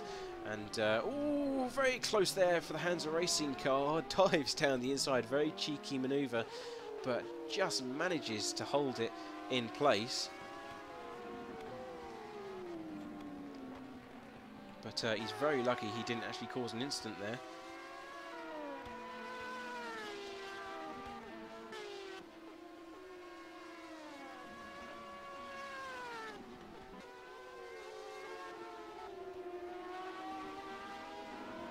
Now going down the order, see if we can find some battles for you. See where everyone stands at this moment in time. So currently there's around 5 seconds between most of the cars, maybe 2 seconds here or there in the order. So while we've got a chance, and while the pit stops are actually not due for some time, we're going to run through the order quickly with you. So in first place is Cliff van der Ven in the 41 car. It's the Fair Racing team that lead the way. Great result for them after a good qualifying session. They've pretty much commanded this race from the word go. Behind is Alexis Lupano in second place. That is for the AMBU car in LMP2. Then we have Janique Putz in the Hansa Racing car. That is the second of their two cars that they've got with us this evening, and they are in third. And then we have Francesco Di Pascal.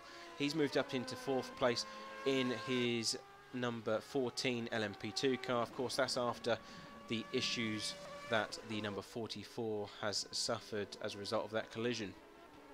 Then we have Peter Jones in P5. He is currently in the pit lane actually, so Fabian Walter has moved up the order instead, and he is in P5, and that is the number 42. That's the other Hansa Racing car, just for those of you who don't know. Then Peter Jones is in the pit lane for some unknown reason, but he's driving for the Rookie Monster car, and they are in P6. Then we have Daniel Poter in the Black Hawk Racing car. They've just come in for a few changes as well. They're P7. And then we have Joseph Fag on our list as well. He's driving for... oh, he's just moved up the order as well. So a lot of issues being, or presenting themselves to some of the teams here. Whether or not it's actually a due pit stop or not, I'm not entirely sure. But some issues arising for some of the teams.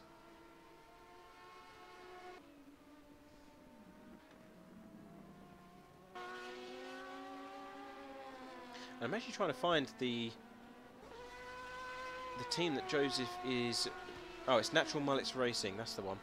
So Natural Mullets Racing, and they are in the 66 car, taking a stock skin for this time round, but they are in P7.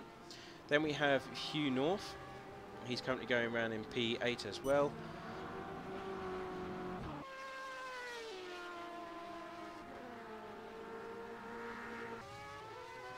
Oh no, that's Polly's. That's Peter Jones's car. So Rookie Monsters have gone down into 8th place. So it was an official driver change that took place there, and that's why they've gone down the order. So Peter Jones has got out of the car, and Joseph is, or sorry, not Joseph, Hugh North is in charge of that car now.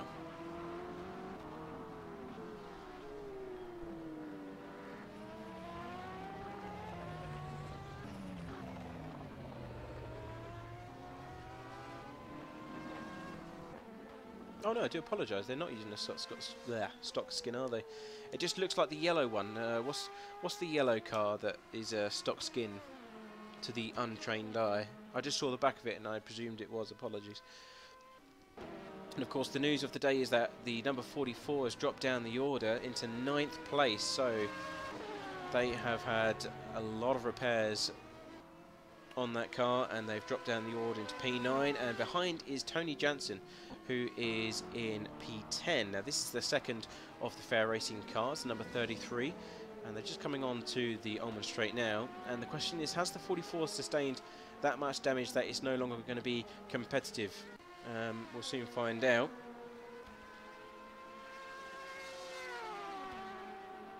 Then we have the Ardos Motorsport car, they're in P11. And then we have Liam Rance. Aha, I see, I didn't get them mixed up. They're different teams, and these are for TCS Racing, or TCS Off Racing. They're in P11. And then we have Alexander Meshkov, the last of the remaining LMP2 cars, other than Samuel Rovida, and they line up the remaining LMP2 field. Going over to GTE, it is the Rookie Monster team that have retaken the lead after this race after the first round of pit stops.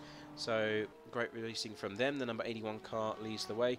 Then we have Lance Link, who's in 2nd place. So not too sure what's happened to the Secura Racing team with Gregor Spulat, but they've dropped down the order. Then we have Joan Garcia in 3rd place for Chiba Hawk Racing. And then, of course, it is Gregor Spulat in the Secura Racing, as I just mentioned. Then we have Arwin Taruna, currently going around in the Vortex Sim Sports cars. Of course, they did have a really strong start, but run into some issues after colliding with the front-running car as well. And then we have Nicholas in the number 12 car, the other Seawolf Trace Motorsport car, going very strongly in 6th in class as well. Then we have Daniel Visner, which is the Black Hawk Racing car. Bad luck for them after they collided with the Vortex Racing car. They're in P7. Then we have Team RSI in P8, currently being driven by Daniel Vidamari.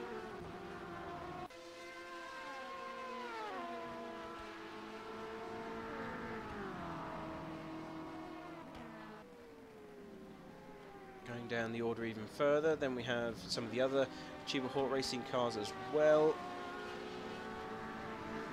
The next one on the list is number 50 BMW, which is Tickle Pickle Racing, and that is Corn Barchez in charge of that one. And then we have Chris Tarboten in one of the 2 Corvettes in P9 as well. And we have Blatz Varro in P10. And that is, I swear that's an LMP2 car, isn't it?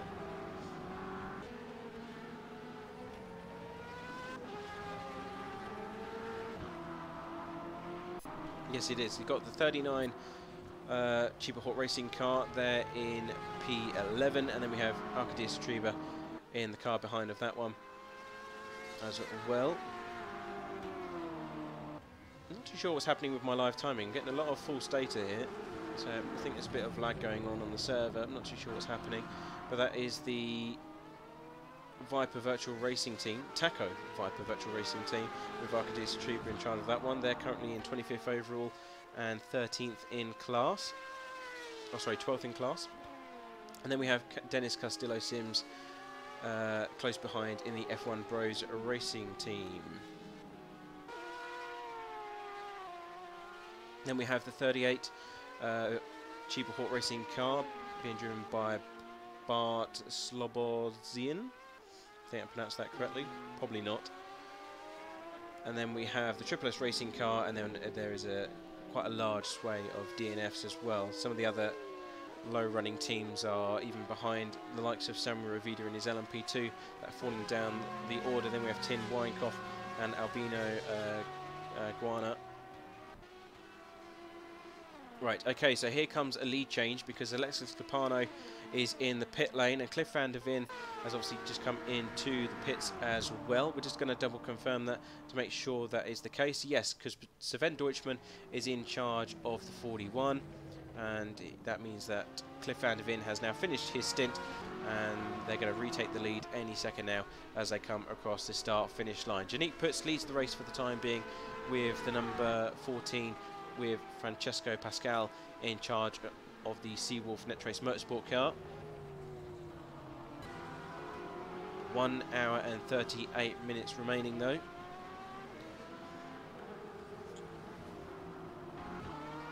Nearly reaching the halfway point, and what we're going to do, ladies and gents, we're going to have a quick commercial break because my throat is starting to get a bit dry.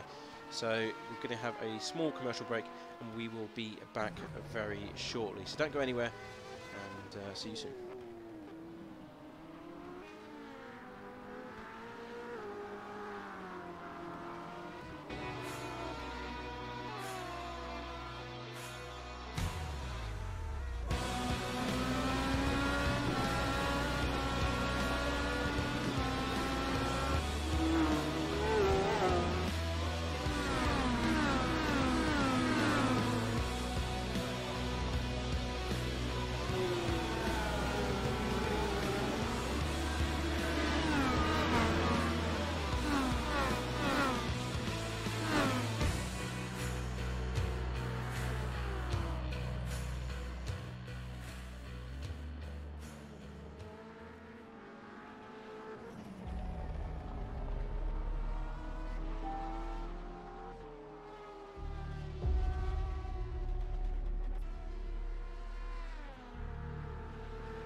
and welcome back to the live stream. We are currently live with 1 hour and 30 minutes remaining in pre-season testing for Season 2 of the World Sports Car Challenge. Welcome everyone, and as you can see it is night time and we are currently following the leading LMP2 car, the 41, currently being driven by Sven Deutschmann. Of course, Cliff van der Ven made a great first 2 stints for the team and putting them around 7 seconds ahead of Lex Clipano, who has recently closed the gap to the team. They were around 20 seconds behind, so a really good racing between these two teams and very competitive between the two of them.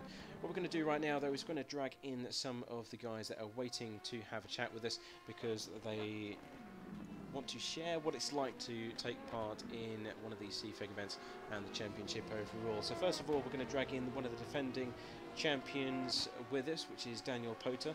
He's one of the drivers for the Black Hawk Racing team. And welcome, Daniel. You're in the commentary box, and tell us how are you finding pre-season testing at Sebring so far? Well, hey, first of all, it's quite nice to be back. I've been really waiting for this. This race hasn't unfolded the way we wanted, to be fair. We're not in a position where we should be, but thankfully it's not the position that counts, so we'll just suck it up and go on to the first race, which we can't wait. I'm not even sure which race it will be, but we really can't wait for that. Well, in 2 weeks' time, it's going to be Road America, which is the first round. So you are the defending champions. You were Max Grip Endurance Team, now rebranded as Black Hawk Racing. Tell us how about that transformation of team and ownership came about. Well, to be fair, we had our friends over at Black Hawk for a while. The guys who are running currently in GT, they invited us to Black Hawk, and therefore we kind of had to go with the team name for WSCC as well. Sorry, and that's how it all unfolded. We are racing in VEC as well, so that's why we got our position there, and we use the team name here as well. I see, right, okay. So, as you are the defending champions, what are you expecting from the other teams this season? It's only an hour and 30 minutes that you've experienced from the other teams, and you say you haven't had the best first race, but do you think it's going to be a lot more competitive this season based on what you've seen so far, or how do you think the championship is going to unfold? I mean, it hopefully will be a whole lot tighter than last season. We really didn't flex that hard last season, to be fair, so we just are praying that this season is going to be a whole lot tighter. We can already see some guys up there who are really quick, but yeah, we can't really see where we stand because of course our issues. So we'll see in the first race, I guess. So any plans for the remaining hour and a half? I mean, Blacksfire has been in the car for quite some time. When are you going to be taking charge of that #1 car? Maybe you've missed it, but I've already been in the car. Well, there's been so much going on at the moment, so I pretty much just catch what I can, what's going on. So is Blacksfire in the car for the remainder of the race now? We still don't know, so I might pop in for the last stint maybe. We'll see that. And there's been a lot of new paint schemes, including the new Black Hawk one as well, on these new cars. Got any personal favourites you want to share? Well, ours definitely. That's biased. That's the rule. You can't choose your own paint scheme. If there was no Black Hawk Racing car, which one's the best?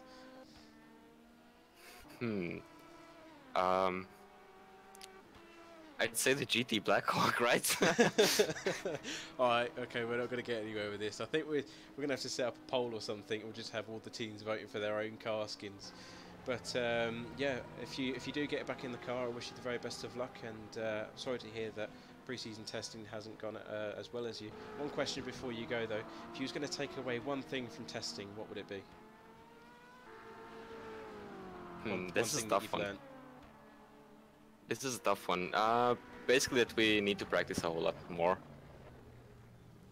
So yeah, so the competition is a lot fiercer. I mean, I didn't expect. Well, I know that Sven Deutschmann and Cliff van der Ven and the Fair Racing team are extremely competitive, but they are almost in a class of their own. Especially Alexis Clapano and the AMBU car this season round, a lot more pace this time. So definitely got your work cut out for you if you're going to take the title this time round. We definitely haven't had any practice, to say so.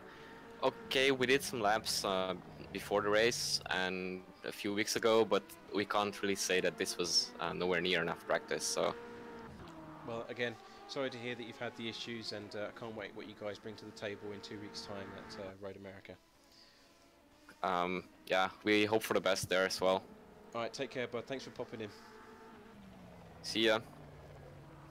So that was Daniel Poter, of course, one of the drivers for the Black Hawk Racing car, defending champions in the LMP2 class, and you heard it from them. They aren't having the best of times at this stage of the race, but it is pre-season testing.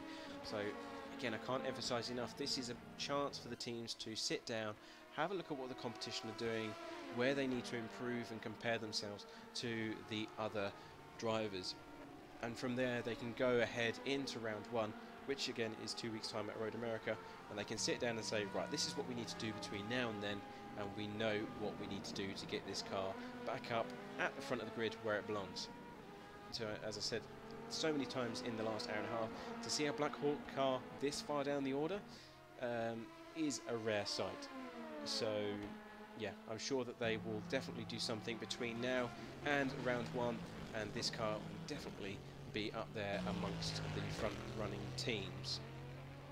We do have a few other drivers that are waiting to come and chat with us, so we'll do our best to try and get through these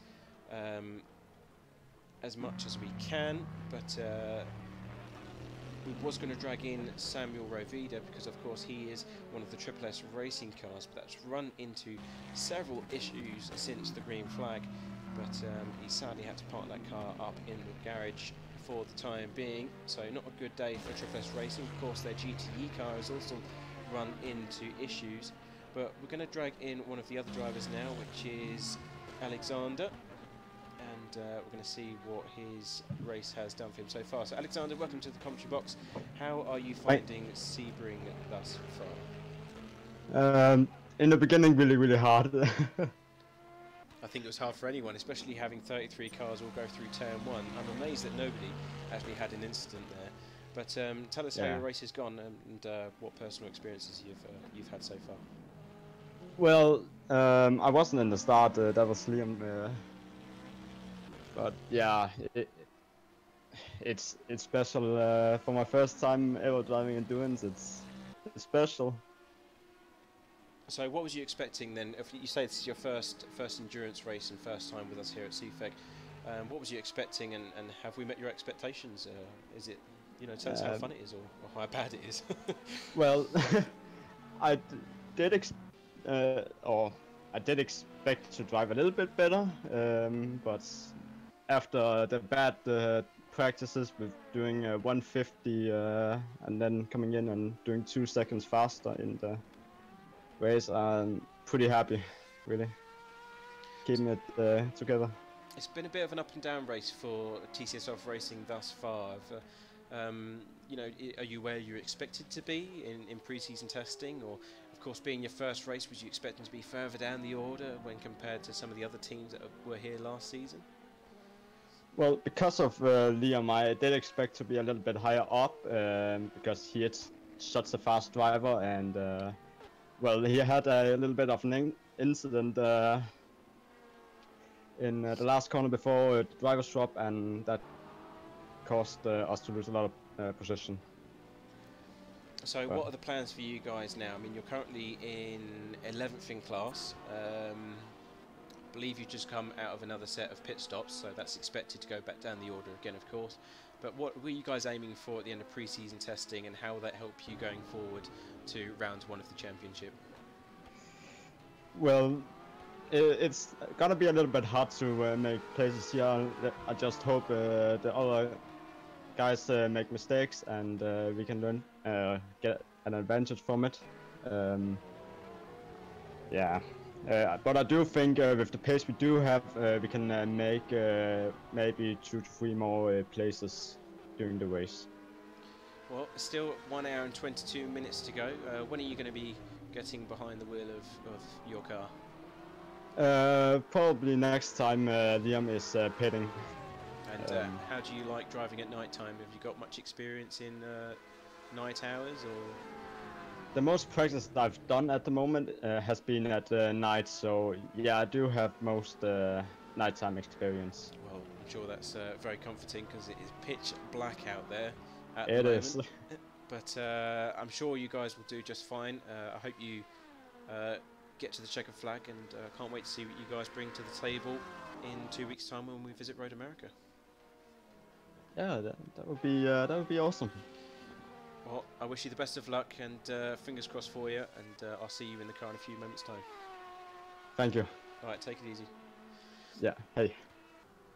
So that was Alexander, one of the TCS off racing drivers. Obviously we're just watching them in front of us now as one of the Chiba Hawk racing cars. That was the number 37 getting turned around there.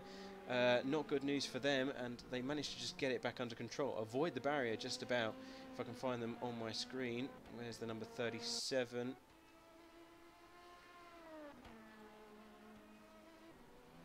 I believe that's either John or Chris Servert. And yes, it was Chris Servert who was in charge of this car. Now, Chris is actually one of the drivers for another league that I'm commentating on recently, which is the ACRL, which is the Circuit Corsa Racing League. So they do similar to what we do with LMP1s and GTEs. So Chris decided that he wanted to try out a bit of Rfactor2 action, and is joining us here this evening. So obviously getting his work cut out for him at this stage of the race, and a bit of a 180 as he comes out onto the first corner there. I've just noticed that my mouse cursor isn't disabled on OBS, so I do apologise for that for those of you that are just gazing at it as it crosses across the screen. But yes, the TCS off racing driver, so first time showing for them, and of course at pre-season testing, and it was a very good performance thus far, but they've gone down to P11 for the time being, so it has gradually become a bit of a slower performance as the race has progressed. However, definitely a team to look out for and to keep an eye on as they progress throughout the season, and I'm sure they're going to learn a lot here this evening and as we go through the rest of the rounds as well. We'll see if we can grab in Samuel. Fingers crossed that he's back now. Samuel, are you back yet from your break? I am back, yes. He is, right, okay, so where do I start, Samuel? I feel disheartened at the very least, because Triple S Racing has been there for Petit Le Mans, really strong performance at Petit Le Mans. The Le Mans 12-hour race as well, that was really strong, and all of last season it was kind of up and down, and of course with other drivers. What has happened this evening, Samuel, to make your car go into the garage on that first few laps? We saw piles of smoke coming out of the back of the engine bay after you went off track for quite some time, and then next thing we know, you're back in competition. You're catching the LMP2 cars, and then suddenly nothing, just DNF. So explain to us what's happened. Where do I start? In the end of the first lap, I was battling, I believe, Alexis Clapano, and another LMP2 was, I think he went off, and then he rejoined, and there was a bit of contact, and it ended up that Alexis got hit, and then he moved over right in front of me, and I hit him head on, and then I hit the pit wall straight on, and I had like a huge damage to repair. The car was undrivable. I couldn't turn off the engine in the pits for some reason, so it overheated. I believe I lost a bit of power. I rejoined and kept going for about an hour or so, but I was 4 laps down from the lead in most of the pack, so there wasn't much of a point in continuing. So obviously you've got the other car here as well, which is the 93 GTE car, and the last time we saw that on our screens, it was going 3 wide into turn 7, and then it got turned around, and that was crabbing back into the pit lane. Have you spoken to the other team and the other car and how they're doing? Yeah, I briefly talked to them, and they got caught up in an incident, the one you mentioned, and they had big damage as well. Had to go to the pits. Just unlucky day for us. So, of course, your evening has been cut short in both of your cars. What are you going to take away from this? Are there any lessons to be learned? Anything you can improve on as a team, or obviously as cars? And what can we look forward to from Triple S Racing going forward to Road More luck, I guess. America? I don't think It's we just dish out that at this in this series. I don't think luck is a deciding factor. yeah. But overall, I think it was good, at least personally, to get some experience driving in traffic again. Very competitive LMP2 field, which is nice. So just gonna have to practice a lot and be there for the race. Well, of course, you are going to have to do a lot of practice, Road America, and as you say, it's a very competitive LMP2 field. I asked Black Hawk Racing this question, so I'm going to ask you as well, because you've been here for the last season as well. Compared to last season and this season, who has the best paint scheme? Oh wow. You're not allowed to That's a say good the question. 93. Because that's what he did. He said, oh, it's the GT Black Hawk Racing car, because of course that's the sister car. But you're banned from saying that. I like the wow. I like the orange LMP2, the one that's all orange. Oh, the Fair The Racing one car. on screen right now. That's my style of livery right there. Very clean. Oh, that's a stock livery. That's one that's made Exactly. by... I like it. Yeah, right, fair enough. I like Anyway, her. I'm sorry to hear that you've had such bad luck, but fingers crossed you'll get some better draw of cards for the first round at Road America. But thank you for coming on and having a chat with us, and I'll see you next time. Alright, man. Thank you. All Have right, a take good it easy, day. bud. Or broadcast. Yeah, I'll be seeing you in a few moments actually for ACRL. So Oh yeah. so I'll be on the right old stint of my own. Well, good luck. All right, take it easy, bud. See you around. So that was Samuel Ravida. Very bad luck for Triple S Racing. Now the sister car, the GTE car, is actually still going around the circuit at the moment with Milai. I think it's Mackley in behind the wheel of that one. So it appears to be driving in a straight line. There's not much, although it's a bit sideways going through turn one there. Come to think of it. But it seems to be that the damage has been repaired. I don't know how, because if a car is crabbing like that and it's going, if it's still turning right when the steering is straight ahead, then there's definitely severe chassis damage caused to that car. So I've never known a mechanic to be able to repair that in my entire life. I've been watching motorsport for many years, and I've never seen a car's chassis be repaired before at a race weekend.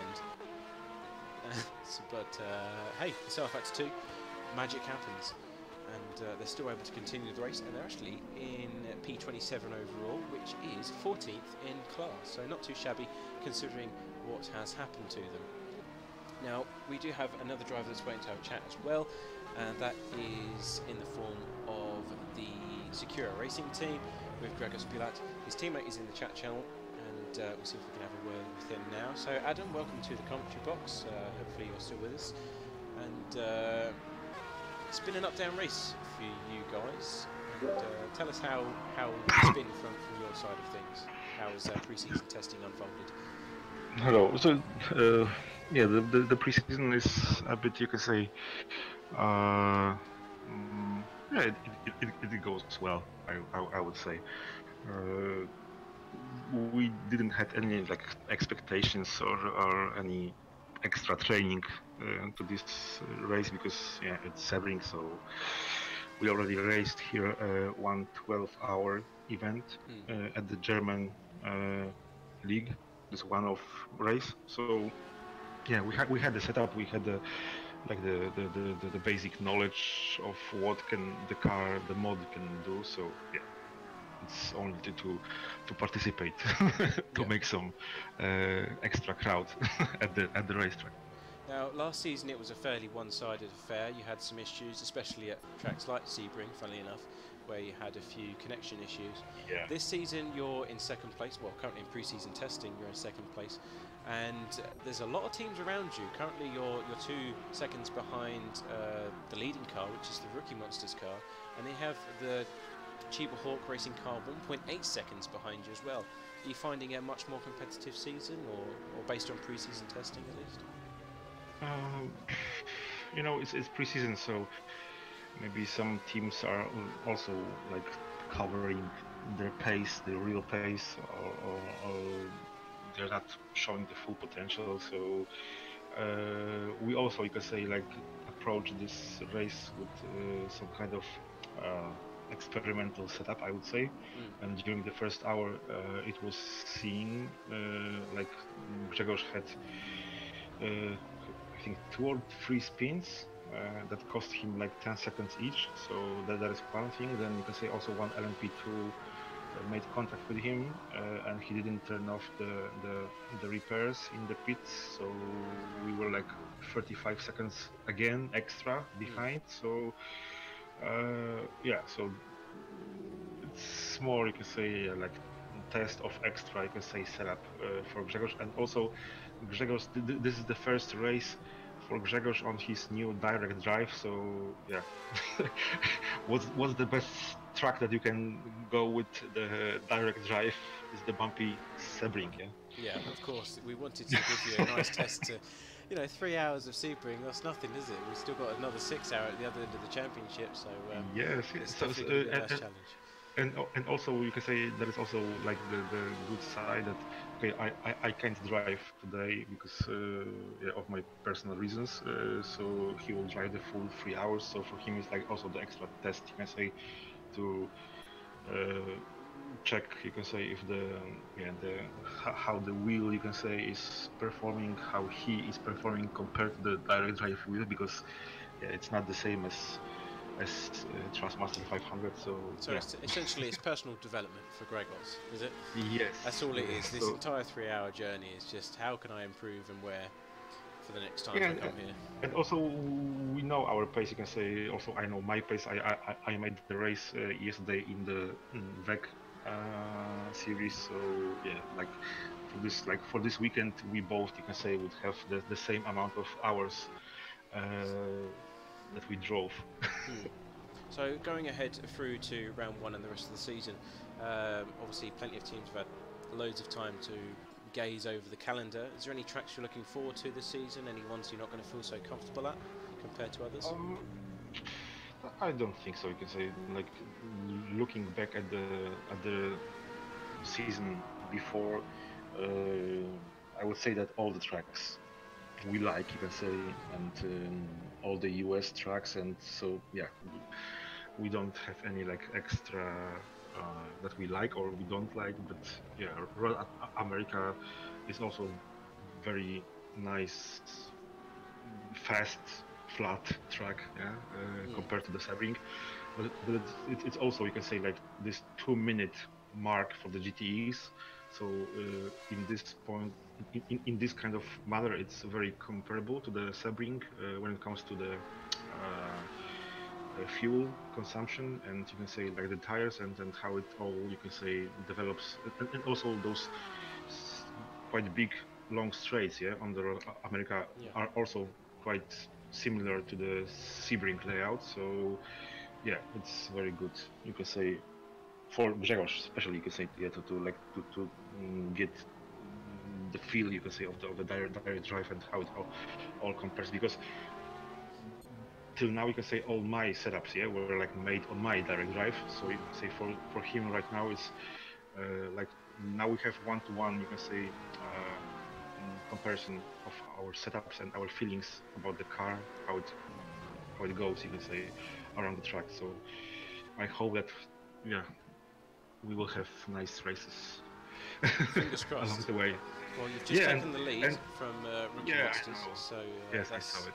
That's first place in the bag for the time being. Still an hour and 8 minutes left, but fingers crossed that you can join us for the next round, which is at Road America, of course, and wish you the very best of luck.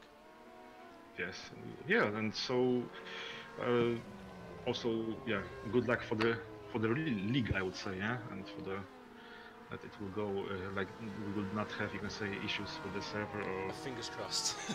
Yes, You can't say that on stream. That's just going to be a bad omen. No, but you know, like also during this season, you can say in other leagues we also had, you can say, like this kind of yeah, those things that were out of our hands. So it's the most disappointing issues that you can have. Yeah, like 3 races in a row that you like hit the wall. You can say like the reasons why you DNF are out of your hands. Yeah, it's all the internet connection, or you can say the other cars crash you, or like you cannot be like. There is not a person that you can blame, yeah. That okay, you fucked up, I would say. Yeah? Like you have crashed the car, you made the bad decision. No, it's like every time it was like something else messed up our races. But yeah, we hope that in CFAC that we will, you can say, go like not, you can say, yeah, we hope to win every race, but you can say that at least that we will see the checkered flag and North America, you can say, without any major issues. Yeah. Well, regardless, I'm sure we'll try our best, and it is luck of the draw, unfortunately, in some cases, as we've seen with some of the teams here this evening as well. But again, fingers crossed that you can make it to the next round at Road America for us, and best of luck out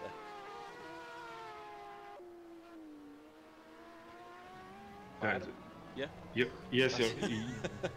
Your connection, you can say, it's a bit bad. You can say it rips you off. You can say when you are talking, then you can say it's like if your signal is like failing. Oh, right, okay. Well, I do apologise for that. It's Discord having its moments again. But yes. Yeah, I hope to see you in 2 weeks' time, bud, and take it easy. We will be there. Yeah. Thank you. See you later. Okay, so that was one of the drivers for the Secure Racing team. Of course, they're currently leading in GTE at the moment, and he's one of the last drivers that we've had a chance to chat to, the last one in the waiting room. So back to the racing. Of course, if you do want to come and chat with me, just go into the waiting room. I will drag you in as and when. And of course, now we are approaching the 1 hour mark. Sven Deutschmann still leads in the fair racing car. That's the number 41 that leads the way in LMP2. And overall, for their team, of course, it is him and Cliff van der Veen that have had the chance to take charge of that car. And behind by around a... very careful there, nearly collided with the Black Hawk racing car. It's currently in P5 in class. Manages to navigate his way around nicely. Right, okay, so as I was saying, the next car down is the number 14, which is Francesco Di Pascal. He's still in charge of this car, which is a fairly amazing achievement, if I'm truly honest. He's driven this long, but of course he will need to be very careful. I don't know where the car has gone. Yeah, there it is. Right, okay, there's a bit of lag there, so I do apologise for that. He's disappearing and reappearing on circuit. This could be very bad news for some of the guys on track. So, right, we're just going to leave him to it, because I'm not too sure what's happening there with the number 14. Seems to be a personal issue between the two of them. We'll go back to the leader. Okay, so 41 into the pit lane, trying to get some new tyres and fuel.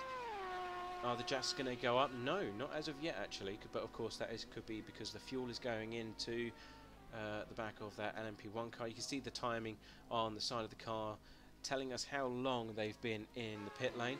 The number 14 is back with us now. He's become visible again, spoke too soon, and he's disappearing all over the place. So we're going to go back down into P3, which is Ricardo Beukman. Ricardo Beukman in the number 69 Hansa Racing car. They've retained their 3rd place for the time being in LMP2. And then we have Alexis Sclapano. Let's see if we can get up their lap times, because it's the AMBU car currently being driven by Louis Marino. If we get up their lap times, we can see as and when they came into the pit lane. So lap 63 was the driver change, which was 61 was the lap change. So he's only done 3 laps in the car, so we're expecting the number 20 to go back up the order after this round of pit stops. So fingers crossed they can get back into the podium positions very shortly. Then we have Lorenzo Arisi, and that is for Team Reborn Racers, number 44, of course, taking their stock pink skin for the time being, for this round at least. And then we have Fabian Walter in P6, Justin Habermacher, and I believe that is the... where is it?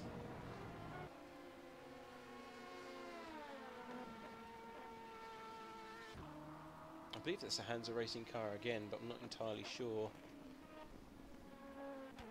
Yes, it is. So that's the number 42 Hansa Racing car. So again, still a very strong performance here from Hansa Racing this evening, as they hold on to those 2 positions fairly close up the order. Of course, 2nd and 5th place. Fairly quiet around the track.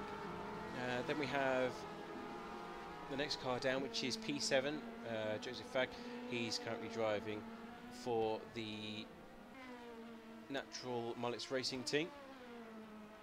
That's a great name, by the way, for that car as he goes around the track.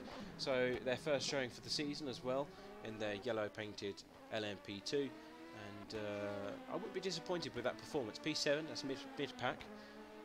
Of course, we haven't seen them much this round because we've been looking elsewhere. All the action has been unfolding around us, but yeah, a strong performance for P7 in class considering all that has happened here this evening. Then we have Blutsfro, which is the Black Hawk Racing car. Of course, we've already been told that they've been suffering from several issues this evening, and they're lining up in P8. And then we have the IDOS Motorsport car as well, with April Karlsvard in charge of that one. And they're going around in that position 2 laps down from the leader, so it just gives you an idea of what kind of performance difference we're seeing from the LMP2 cars for the time being. Then we have Paul Holt, who's in the other one of 2 of the Fair Racing cars. That is the 33, as you see in bright orange writing on the flanks of that rear fender. Reminds me a bit of the McLaren F1 car with that kind of paint scheme, you know, a blend of orange, black and white. So very nice to look at, pleasing to the eyes. And then we have Liam Rance for the TCS Off Racing team. Of course, they've run into a few issues in the latter stages of this race, but still going strong. And we know that they are fast because their lap times say they are very competitive compared to the rest of the teams. Just a bit of bad luck, as has a lot of teams here this evening suffered from. I mean, their best lap was a 1:46.4, which is on pace with one of the fastest laps, which is 1:45.8. So definitely up there with one of the fastest teams. And surprisingly, the fastest lap of this race actually belongs to Ricardo Boykman with Hansa Racing, 1:45.827, compared to Sven Deutschmann, who's currently in charge of the Fair Racing car. Their fastest lap as a team is 1:45.9. So there's not much in between the 2 teams, but yeah, that just tells you that the leading car is always the fastest. If we go into the GTE category, we've still got the leading car, Gregor Spjulat. He is still going strong, 1 hour remaining for these guys, and look at these cars going through at night. It looks absolutely brilliant. The number 12 there of Seawolf Netrace Motorsport going through turn 1, not getting in the way. Of course, I think that will be a blue flag situation. It's not for position, yes, because they are in P7 in class, and that car is currently being driven by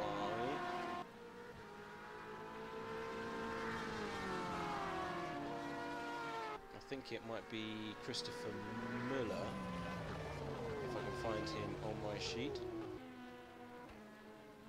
No, it's not. It's Matthias McKenzie, currently in charge of that number 12 in the car behind. So he's been in the car for not that long, actually. If I can just bring up his spreadsheet in front of me. But once again, similar to the performance of their sister car, they're doing okay. Their first showing in the field, and of course that is around mid-pack. And we've just had a purple sector, purple lap time from Lorenzo Arisi. And that is a really quick lap time, 1:46.3. So the nighttime conditions, oh no, hang on. It's a purple sector 1. It's a 1:45.749 was that lap time. He's currently in P4, and this is for the Reborn Racers team, number 44. So purple time for the entirety of the lap there. So nighttime conditions clearly suiting Lorenzo at this stage of the race, but is it enough to catch up to the front-running teams? They're currently 21 seconds behind Luis Marino in the AMBU racing car, and even then ahead of that it's another 25 seconds to Ricardo Boykman and Hansa Racing in P2 as well. So really a lot of work to do in 57 minutes. I don't think that it's achievable personally, but we'll soon find out how the rest of the race unfolds for them. But definitely a strong performance in these dark conditions. See if we can find some wheel-to-wheel racing for you, and we do actually have one in the form of Justin, who's in the LMP2 car.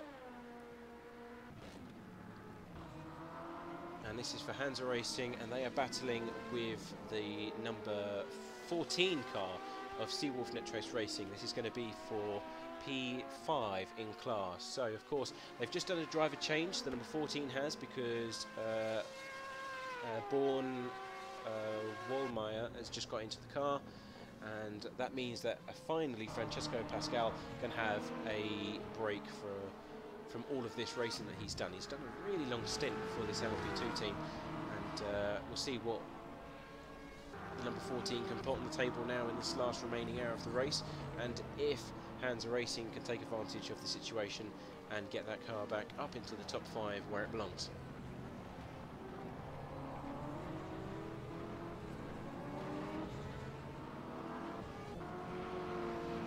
Looking into the GTE field as well, there's not really much action going on, unfortunately. There's a lot of cars that have got really large deficits to one another, 50 seconds, 40 seconds, and if you look closer to the front of the grid, it's around 6 to 4 seconds, depending on where you look. So we'll stay on board with Hansa Racing for the time being, see what they can come up with to gain some ground against the number 14.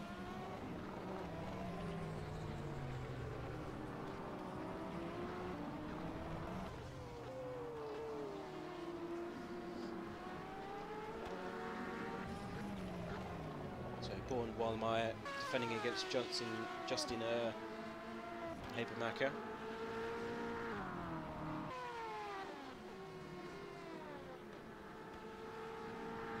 Now this is going to be interesting because, of course, Hansa Racing are regulars at RC Fake events, so they've got plenty of experience, especially in the LMP2 category. And here we go. Right, now we've got some action on our hands because a mistake is made from the number 14, gets stuck behind the GTE car there, and just wasn't able to get the job done in time. And here they come down the Ullman Straight. This has been a huge deficit in their time or advantage over the Hansa Racing car as they come back down onto the main straight once again. Full power from the LMP2 car, using all of the horses available as it comes down towards turn 1.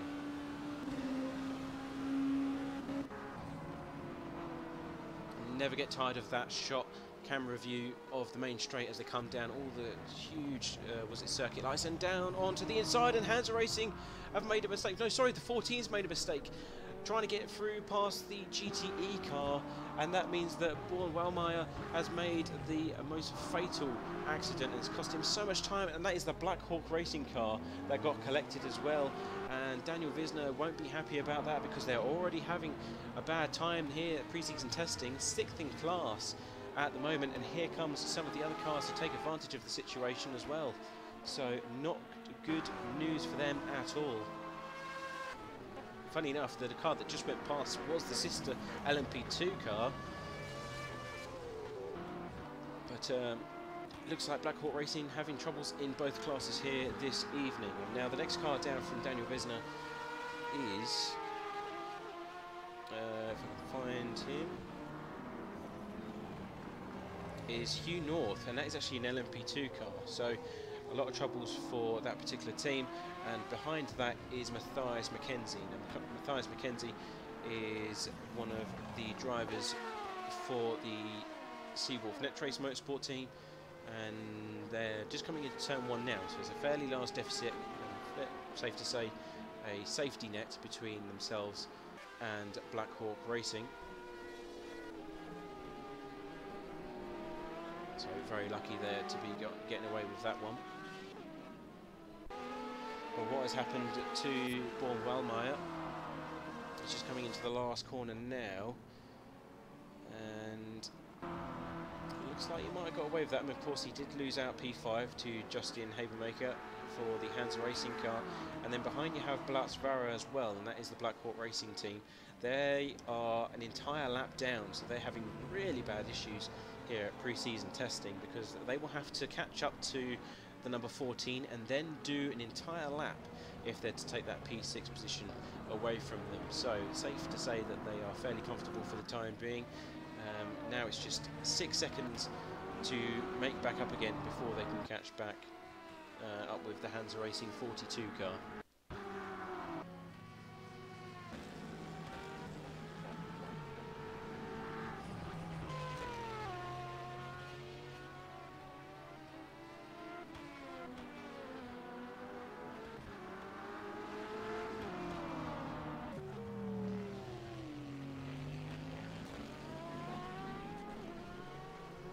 Some of the teams will be coming in for pit stops, especially the GTE cars, just going over the first hour or so, and let's see who is going to come out on top of this one, because Rookie Monsters are still in the fight for the lead in GT3. They have lost a large bit of time to Gregos Bilat, 12.3 seconds to be exact, as they come into the latter stages of this stint. And I've just noticed they've got an L badge on the back of that car. That's brilliant thinking there. Of course, Rookie Monsters is going to have a learning sticker on the back of it, isn't it? But yes, very funny. Now, that is being driven currently by Angus Tong, and the car that's going to be behind them and fighting for that position, which is second in class, is Turkka Hakkinen. And he's in charge of the number 25, which is the Vortex Sim Sports car. We haven't seen them in quite some time. They did disappear off our radar, but they are back and looking very, very competitive indeed. So, of course, Arwin Taruna was the one who started the race for this car. They had a few issues after colliding with the Black Hawk Racing car in the first few laps, but Vortex Sim Sports on a recovery drive like you wouldn't believe. Currently sitting in P3 as they go down the main straight. Now in the commentary box we're going to have one of our regulars, and a person that can pronounce names a lot better than me, as he has joined me in the commentary box a few times. It's David Buckley. Welcome to the commentary box. Hey there, how you doing? Not too bad. It's we haven't really seen much of Taco Viper Racing. We had a few look at them a while ago, but just give us a rundown of what's been happening on your end of the grid. Yeah, well, we started the race pretty well. I think we were up to about P4 in class at some point, but a couple of mistakes. We had a few forced pit stops because of damage. I had a terrible stint. I was spinning off everywhere. So yeah, we're down near the back of the field, but yeah, it's all right, I suppose. So not too good at the moment. Obviously, Arcadius is currently behind the wheel of the car. How are you finding Sebring in general at the moment? Of course, we've got a lot of new faces here, a lot of new teams, and you are a regular with us. How are they fitting in, or you know, settling into the thing? They just seem to raise the competition even more, so it makes my life a lot easier because I'm not very good. So it's great to see everyone turning up. It's a really full grid we've got, and it'll make for a good season, especially when the first race at Suzuka last year for WSCC, I think it was only about... It was 14. 14 cars, so there's more than that in one class now, so it's brilliant. I'm sorry, I'm going to have to interrupt you here because we have a battle for second place in GT. This is Rookie Monsters against Vortex Sinsport. They go down the inside into the last corner and get the job done. Heavy on the brakes though, can Rookie Monsters come back at them in the 81 car. No, they can't. I was expecting a nice undercut, but as you saw from that camera angle, don't know if anyone else saw it, but the rear end of that Porsche from the 81 Rookie Monster car was very, very twitchy. Just couldn't get on the power quick enough as he was trying to do so. And subsequently, the number 25 is driving off into the distance, about half a second now into the lead. So that means that they are demoted down to third place. Vortex Sim Sports into second, back to where they were at the start of this race. So sorry, David, had to have a little comment on that action there. So Worries. yeah, a lot more people this time round. Looking forward especially to the first round at Road America. We still haven't had a few teams show up. Obviously it's 33 out of 40 that have registered, or 42 that have registered. But what are you taking away from Sebring pre-season testing, and where do you see yourself finishing this round? Well, this race I don't see is getting much higher than where we are. Maybe a couple of positions you can get, but we're a bit out of sync with pit stops. But yeah, I think the main thing we'll take from next round is just stability. I was having a lot of problems with the rear end of the car. It didn't seem to want to grip at all. It might have just been the surface at Sebring because it's very bumpy. But yeah, we're just going to keep going, doing what we're doing really, and just try our best. I haven't really set any targets for season as of yet because we don't really know truly our pace. But judging by the first half of the race, or the first quarter of the race, I should say, we showed pretty good pace, and well, Arcadius did, and yeah, we'll hopefully be able to translate those into good results. So one of the guys from the Secura Racing team, Adam, he was in the commentary box with me not long ago, and he was saying that some teams could be holding back their performance, just trying to, you know, throw a dummy to some of the other teams. Is there anything like that going on at your end of the, from your garage, or what's your approach to pre-season testing this evening? Certainly not from me. The pace you see from me is what you get, which isn't very fast. But we'll just treating it like a normal race. I think we just come here really to have some fun and learn basically how the car's going to react. This is the first time I've done a full-length race in the Porsche, and up until about 4 days ago, I was supposed to be driving the LMP2. So it's still a learning experience, really. Looking at the calendar going ahead, is there anything that you're looking forward to? Of course, we have chucked things around a bit for this season, and adding more DX11 tracks. Anything in particular, circuit you had in mind, or one you're looking to get on? I'm quite looking forward to Laguna Seca. I haven't really driven much there apart from Masters in iRacing, so it'd be nice to. It's a bit of a performance jump. What do you mean? I don't understand what you mean. But yeah, it'd be fun to go somewhere like that because it's been a long time since I've driven anything properly around there. Well, it's definitely going to be an interesting one. It's only a 3-hour race, if I remember correctly, though. But it's, I think 3 hours of Laguna Seca is enough for anyone. I personally can't stand the place. It's a nice. It's one of them tracks where I like it, but I hate it. If that makes sense. I feel the same about Sebring. I really like the track. I really like driving it, but I'm just terrible around it. It really annoys me. Well, I'm sure you guys have got a lot of work to do. Are you driving the car anymore in the last 44 minutes or so? Or is Arcadius taking it to the checkered? No, he's taking it to the end now. I'm pretty sure my wheel would give out if I did any more racing. So, yeah, he's going to take it to the end now. Well, thanks for popping in to have a chat with us. It's a pleasure as always, and best of luck for Road America in 2 weeks' time, bud.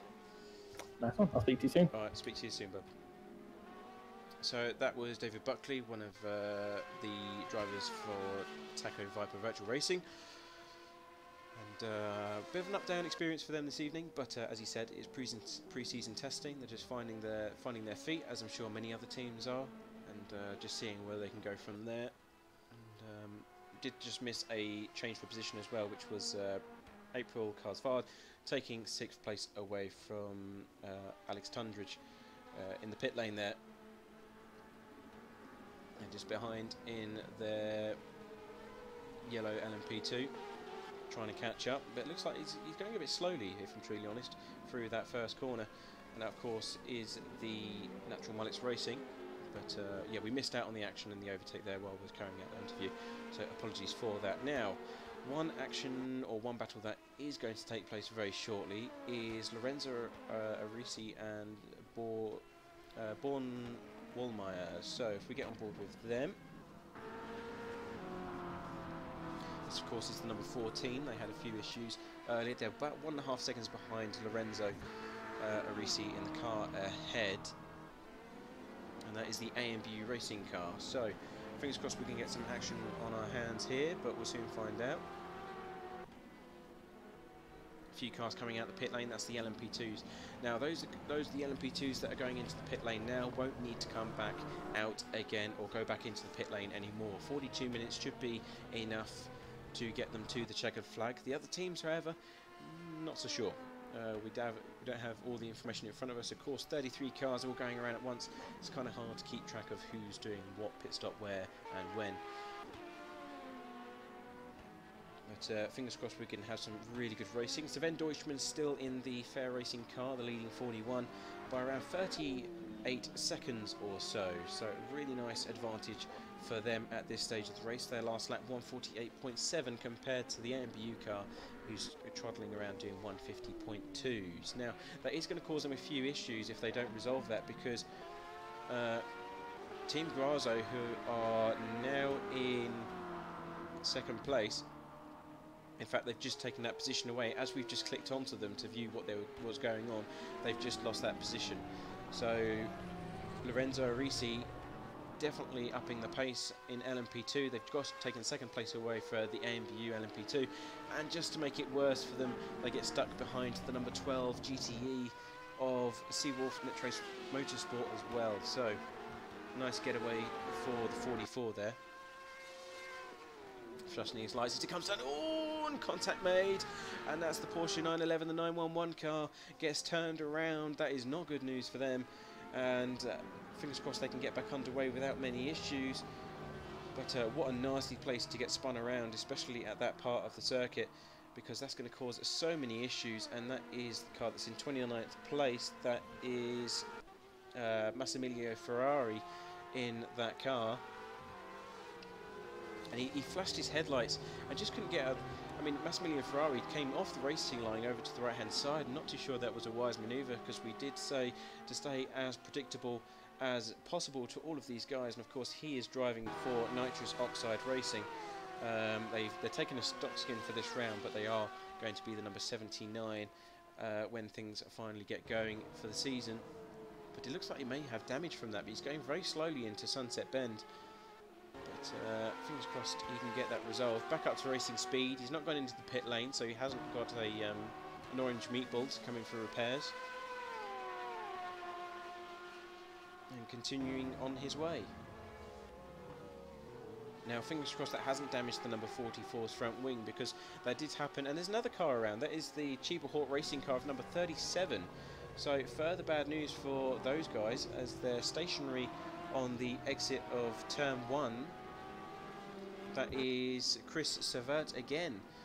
So definitely maybe having some trouble with converting from Assetto Corsa to Rfactor2. I don't really know. Perhaps it's just the track conditions or the lack of sunshine.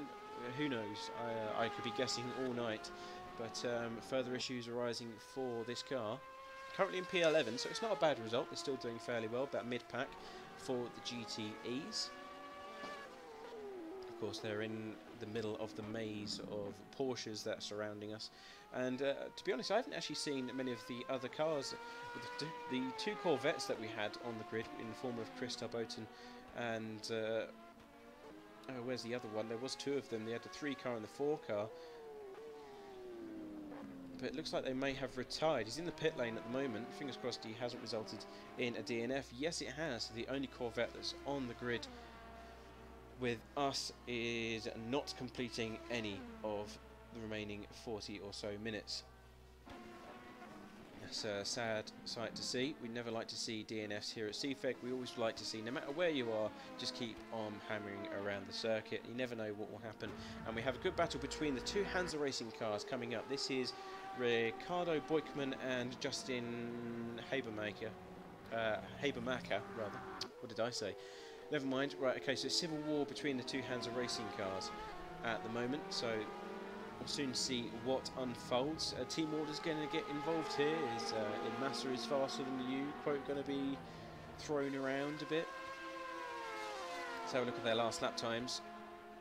Ricardo Boykman's last lap 2:16 compared to 2:04 by Justin. Of course, that's going to be irrelevant. Let's have a look at their fastest times, which will be more telling of their true pace.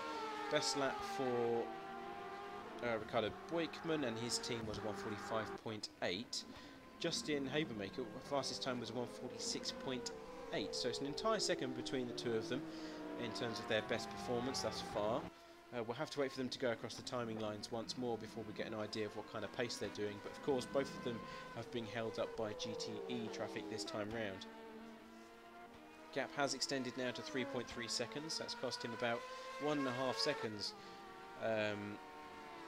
compared to his fellow teammate. Of course, this is the number 42 car. The one ahead in the hands of Ricardo Boykman is the 69. Gotta love that number. Why does everyone go for the 69 number first? It's just we are so childish here in the virtual world, aren't we? Okay, but we have got another battle on our hands, and this is Turka Hakkinen against Gregor Spielat. Gregor Spielat in the Secura racing car having to defend. This is for the lead in GTE. So we have a battle on our hands between BMW and the Porsche, and this is excuse me, the number 25 Vortex Sim Sport car, doing a great job, great recovery drive to get up into his current position for the time being. And it has to be said, Turka Hakkinen on a really strong drive.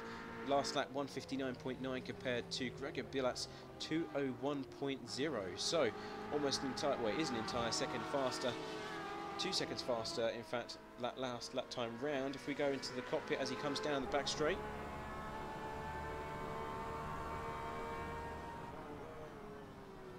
heavy on the brakes, look at the rear, look at the rear, oh, it's gone wrong for the 25.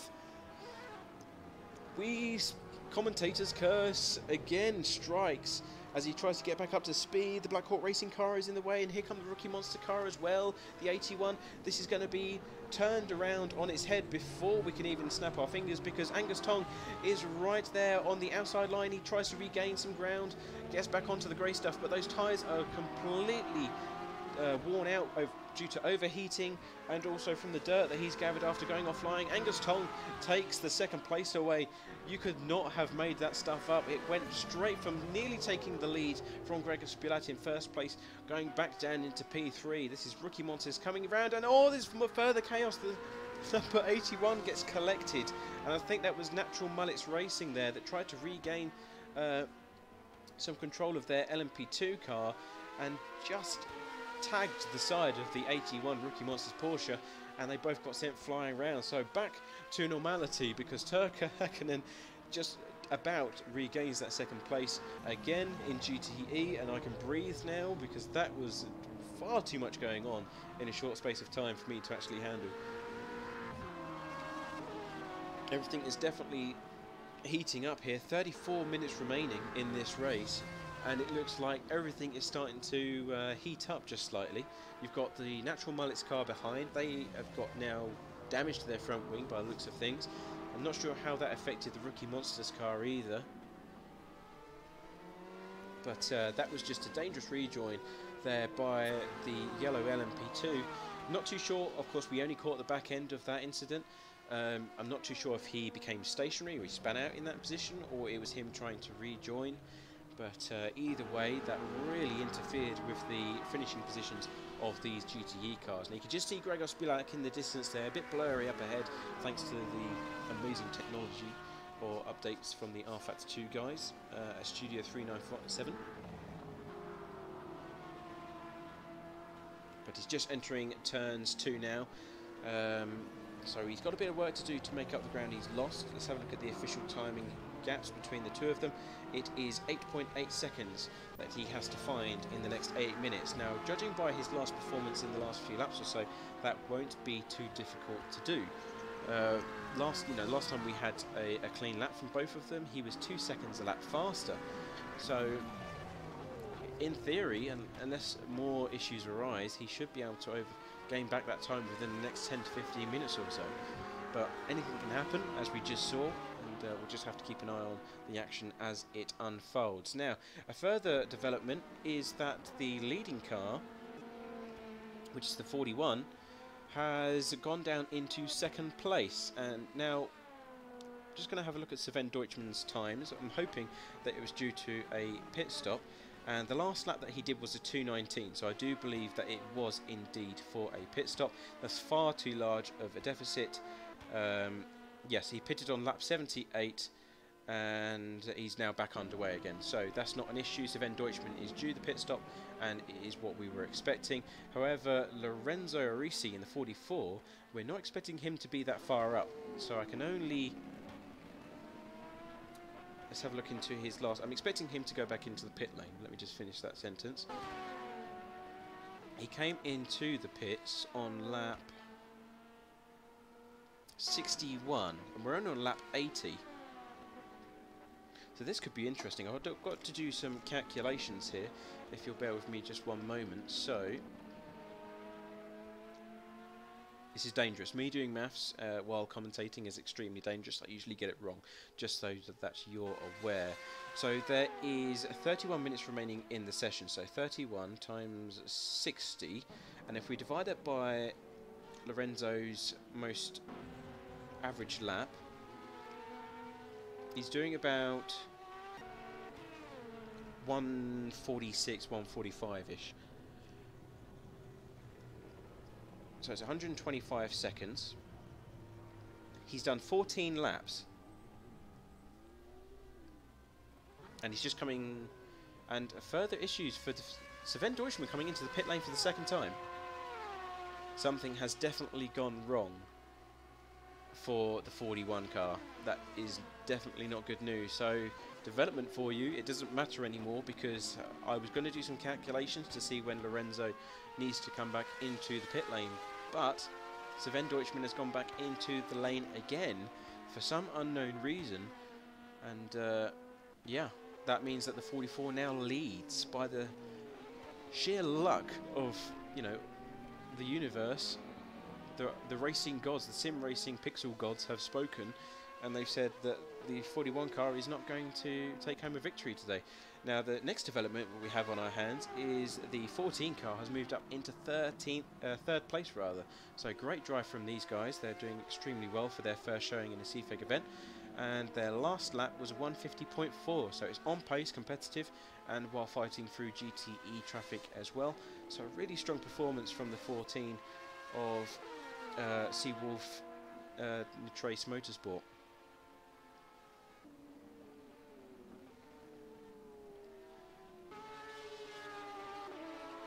Let's have a look at where he is in comparison to the next car. Alexis Claplano has got back in for the AMBU number 20 LMP2, but he is around 25 seconds behind. So not good news for them. They're going to be kicking themselves because they were in second place for quite a large portion of this race. Now, if we go further down the LMP2 order, we do have some battles that may be developing over the next couple of moments. We have Justin Havermaker, who's in the car for Hansa Racing still at the moment, and he's still behind Ricardo Boykman, his teammate in the other sister car, by about 2 seconds. 2 seconds adrift, and that is for P6. And then if you go behind them, we have Paul Holt in the number 33 Fair Racing car, who is at 5.6 seconds behind. So good stuff there. We need to keep an eye on these teams, even with the Eidos Motorsport car as well. They're in P9, and they're 5 seconds adrift from the Fair Racing car number 33 as well. So we could get some battles developing in the next 20 minutes or so, or half an hour. We'll just have to wait and see. In GTE, we were having a great old battle between the front-running GTE cars. However, that seems to be dying off. Gregos Bulat has turned up the volume a bit. He's now doing 2 minutes lap times dead. And Turkka Hakkinen 2:01.7. So whether or not he suffered damage, or whether or not he is trying to play it a bit safer in the last half hour or so, we don't know. But the biggest development in GTE at the moment is that the Cheaper Hawk racing car, currently being driven by Ron Karan, I think it's pronounced Karanci, or Karanki, is moved up into 3rd place, and that is all because of the collision that took place between the rookie monster car, the 81, and the LMP2 car, and that was at turn 7, the hairpin, as we saw earlier on the live stream, not about 10 minutes ago. Now, what has happened to the number 81, I do not know. He's down the order, and in fact, Daniel Vidimari in the Team RSI car is ahead of them, and that is currently in P5. So, yeah, the rookie monster car not having a good time in 5th place for the time being. And Team RSI and Hugh North in the other one of the Porsches ahead as well. Oh no, sorry, that's an LMP2 even.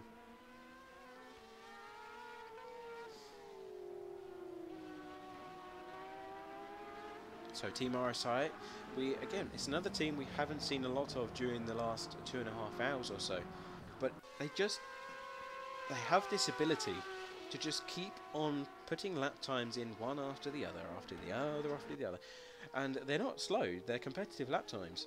Let's have a look at the last one that we have on our... He's just coming across the start-finish line now, so that'd be perfect timing for us. 2 minute 0.5, so they're quick. They are competitive with the rest of the field, but they need to improve. The biggest part of Team RSI where they need to improve is in qualifying and at the early stages of the race. They have a habit of needing to warm themselves and ease themselves into the race.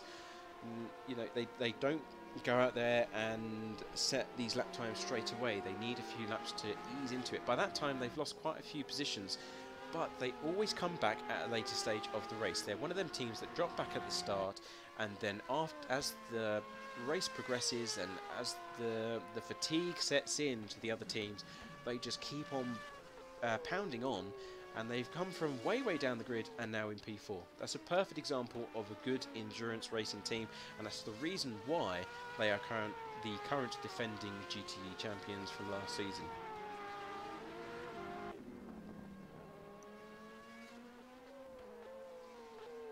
Now I'm trying to look for some battles on track for you, see if we can get some action, and it looks like the Hansa Racing guys are starting to get just a bit closer to one another as Ricardo Boykman jumps down onto the inside line for turn 1, gets that GTE car from Cheaper Hawk Racing out of the way. Here comes Justin though, he's 0.6 seconds behind down into the first sector and turn 2, and of course here comes Ricardo Boykman. He's stuck behind this GTE Porsche, tries to get around the outside and gets the job done. Here comes Justin though, he's going to have a good, nice run on the exit down towards the hairpin because he was able to get on that power sooner. Ooh, very sideways from the Porsche there as he tucked himself back behind the slipstream of these two Hansa Racing cars. This is Civil War, ladies and gents, as Ricardo Boykman, a lot of wheel spin on the exit of turn 7, not able to get the power down effectively, and this is where Justin could strike and take this position away from them, and this is for 6th in class. This is LMP2, of course. Heavy on the brakes, going down into Cunningham Corner, down into Collier Curve right now, and of course approaching Tower Turn on the cockpit view there. This is where Justin appears to suffer from a lot of understeer in his LMP2 car. You can see Ricardo Boykman's car turns in very nicely in the slow, high down, but yet very high downforce corners, but his car seems to just not turn in as nicely. The front end seems to just go straight ahead, and he has to work that extra bit harder to make the car go around the corner, and that's where that gap has now just emerged. It seems that he's stronger in some parts of the circuit, but slower in the others. Definitely Ricardo Boykman has the stronger car in the midsection of each lap. Coming down into the last corner, Sunset Bend once again behind the Triple S car. Nice to see that it's still running, still going strong.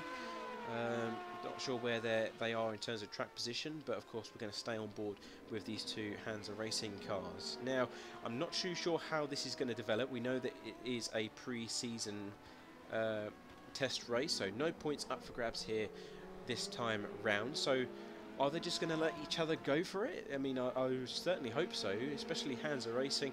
They're a very competitive team. They like to race, they like to go wheel to wheel, and with no points on the table, surely it's just an ego competition right now. Who can be the team that takes the first victory of the season? You know, I'm better than you before we go into round 1. So it'd be very interesting to see how that unfolds.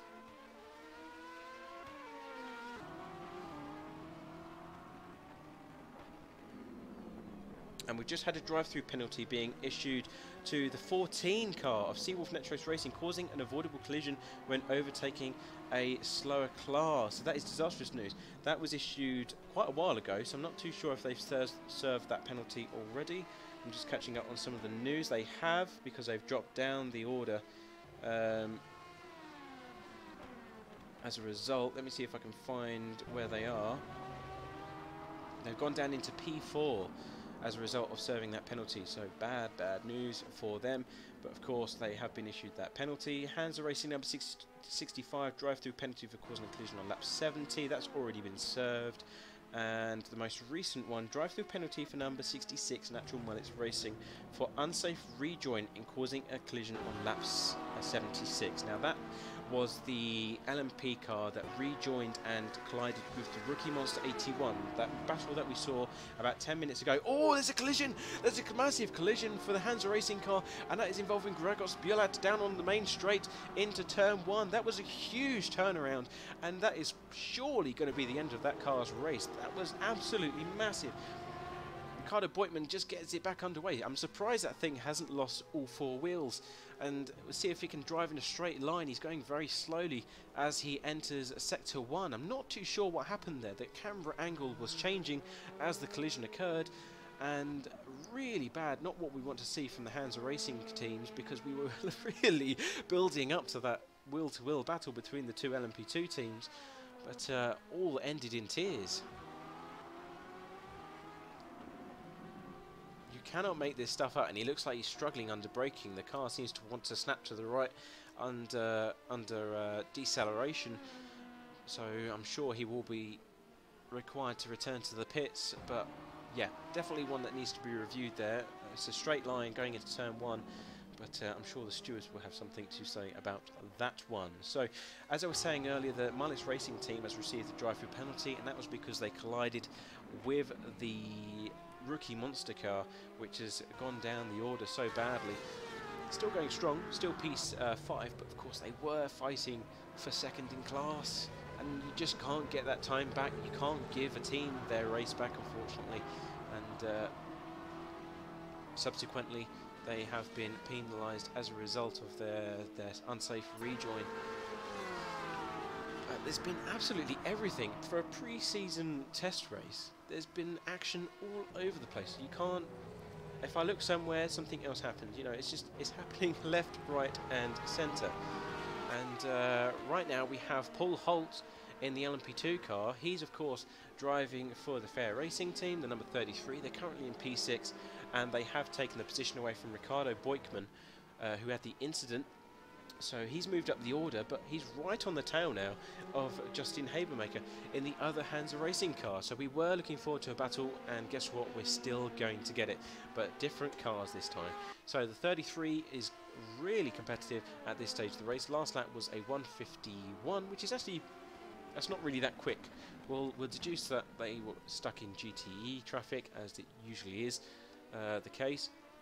But Justin did a 1:54.5 that last lap round, of course, so he's had a much slower experience on the last lap. And right now, Paul Holt is within striking distance for the top 5 in LMP2, and of course overall as well.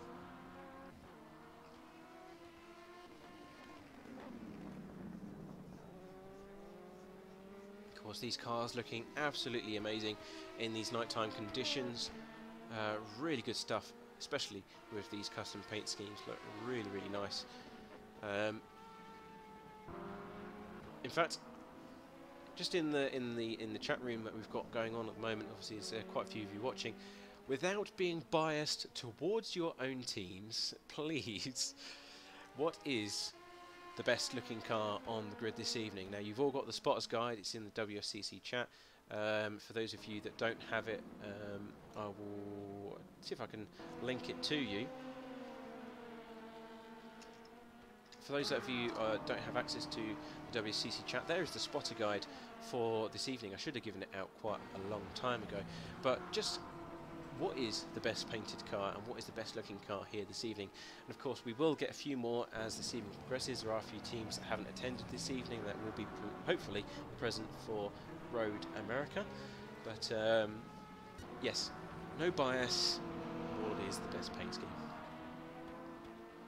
Personally, I absolutely love the number 14 car, the Seawolf Nitrace car. This that lovely blend of blue, white and black and yellow, which is actually, funnily enough, the same colours as our own personal Seafig cars that we take to iRacing. Of course, different shades of blue and different designs, but do like a nice blend of blue and black and white myself. And of course the yellow indicates which car it is as well. It's just a really nice car in my personal opinion, really nicely designed. But of course that doesn't take light away from the other cars either, so... The number 2 car, you biased, I... Just because you're using your YouTube account doesn't mean I don't know who you are.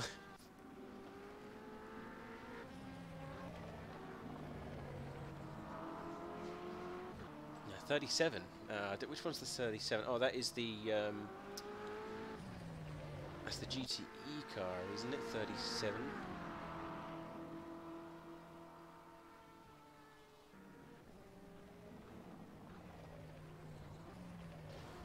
Oh yeah, the cheaper Hawk racing car, the yellow and green. Well, Dan always did like the colour of bright and green and yellow cars, so yes.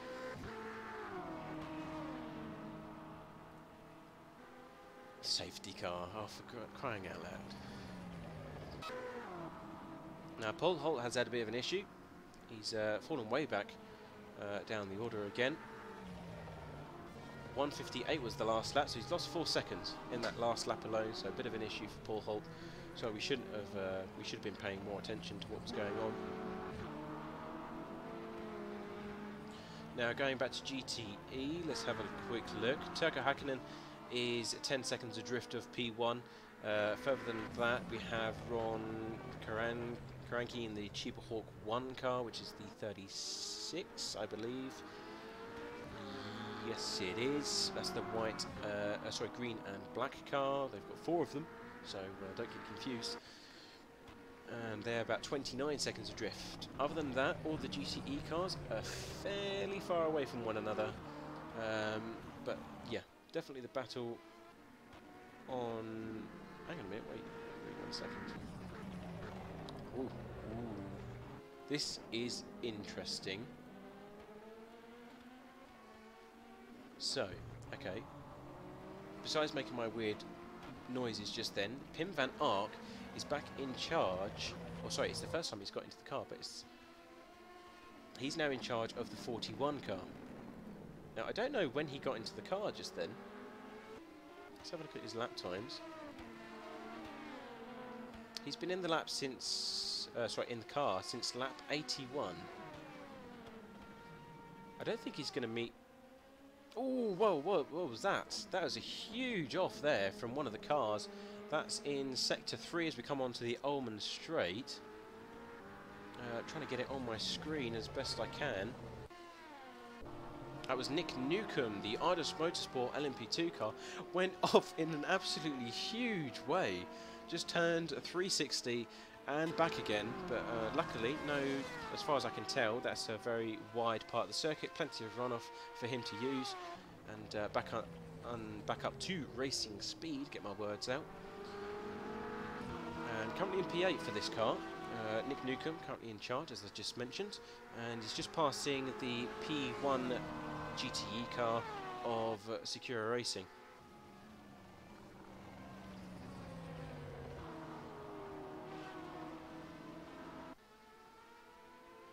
So let's have a look. But as I was saying just a minute ago, Pim van Ark, oh, and again into the barrier this time though for Nick Newcomb.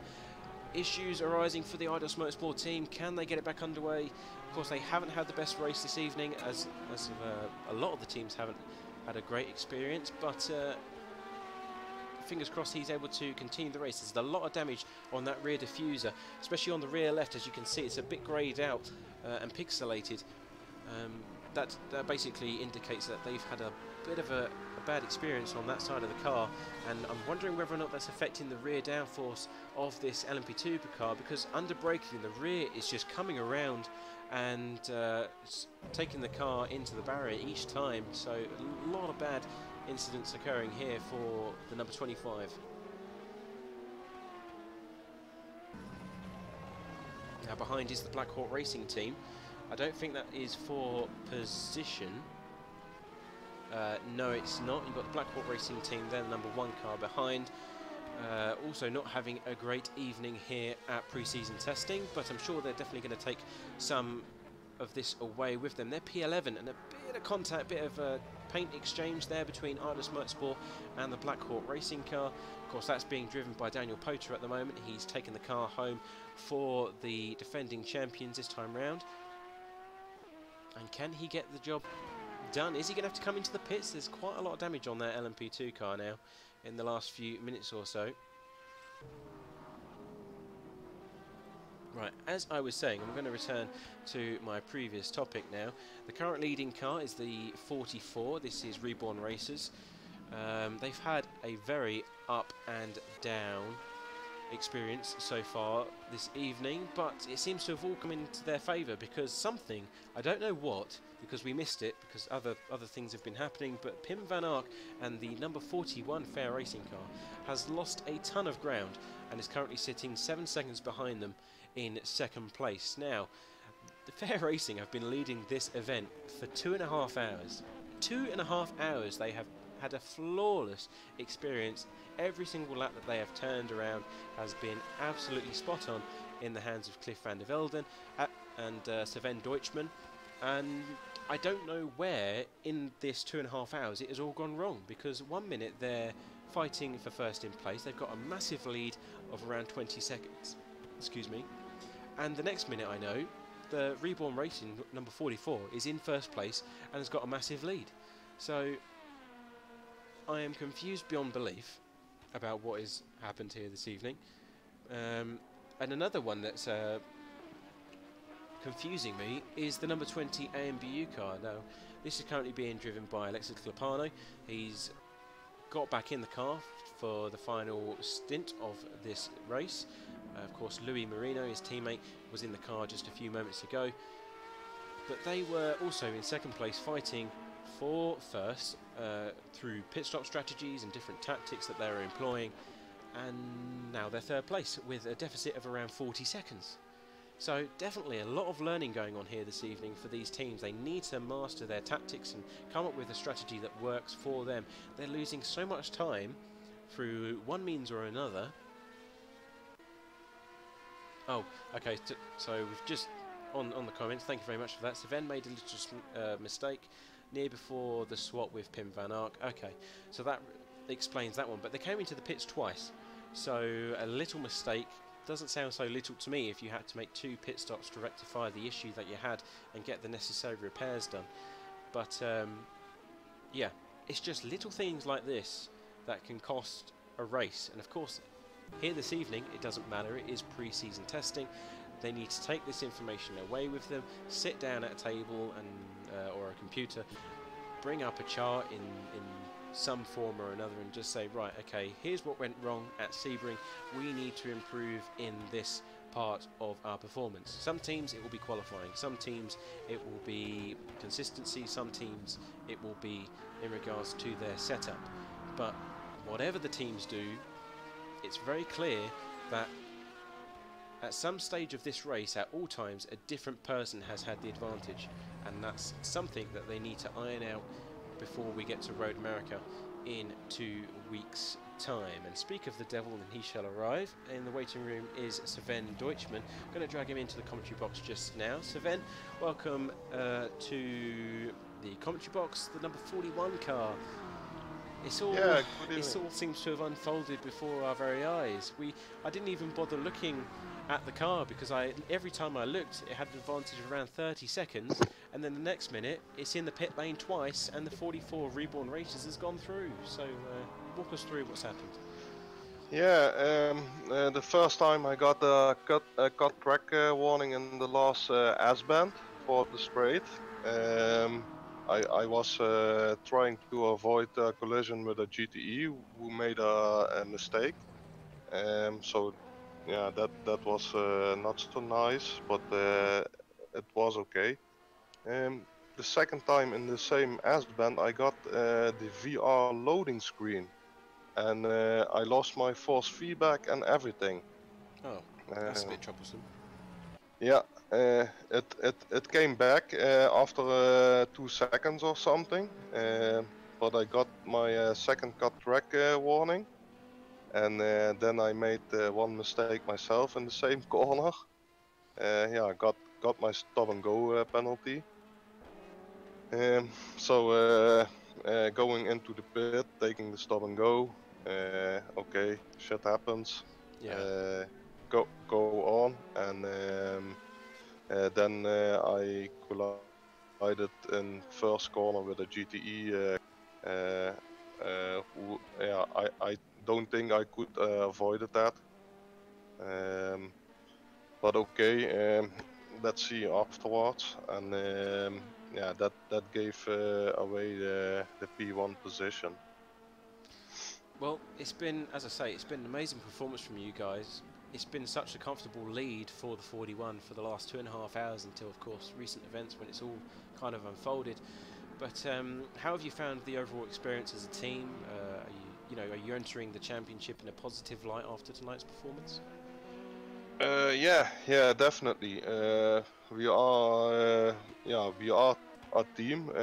We know what we can expect. We have the experience from last year. So yeah, I think we can come further with this experience, and yeah, see where it gets us. So, Um, sorry.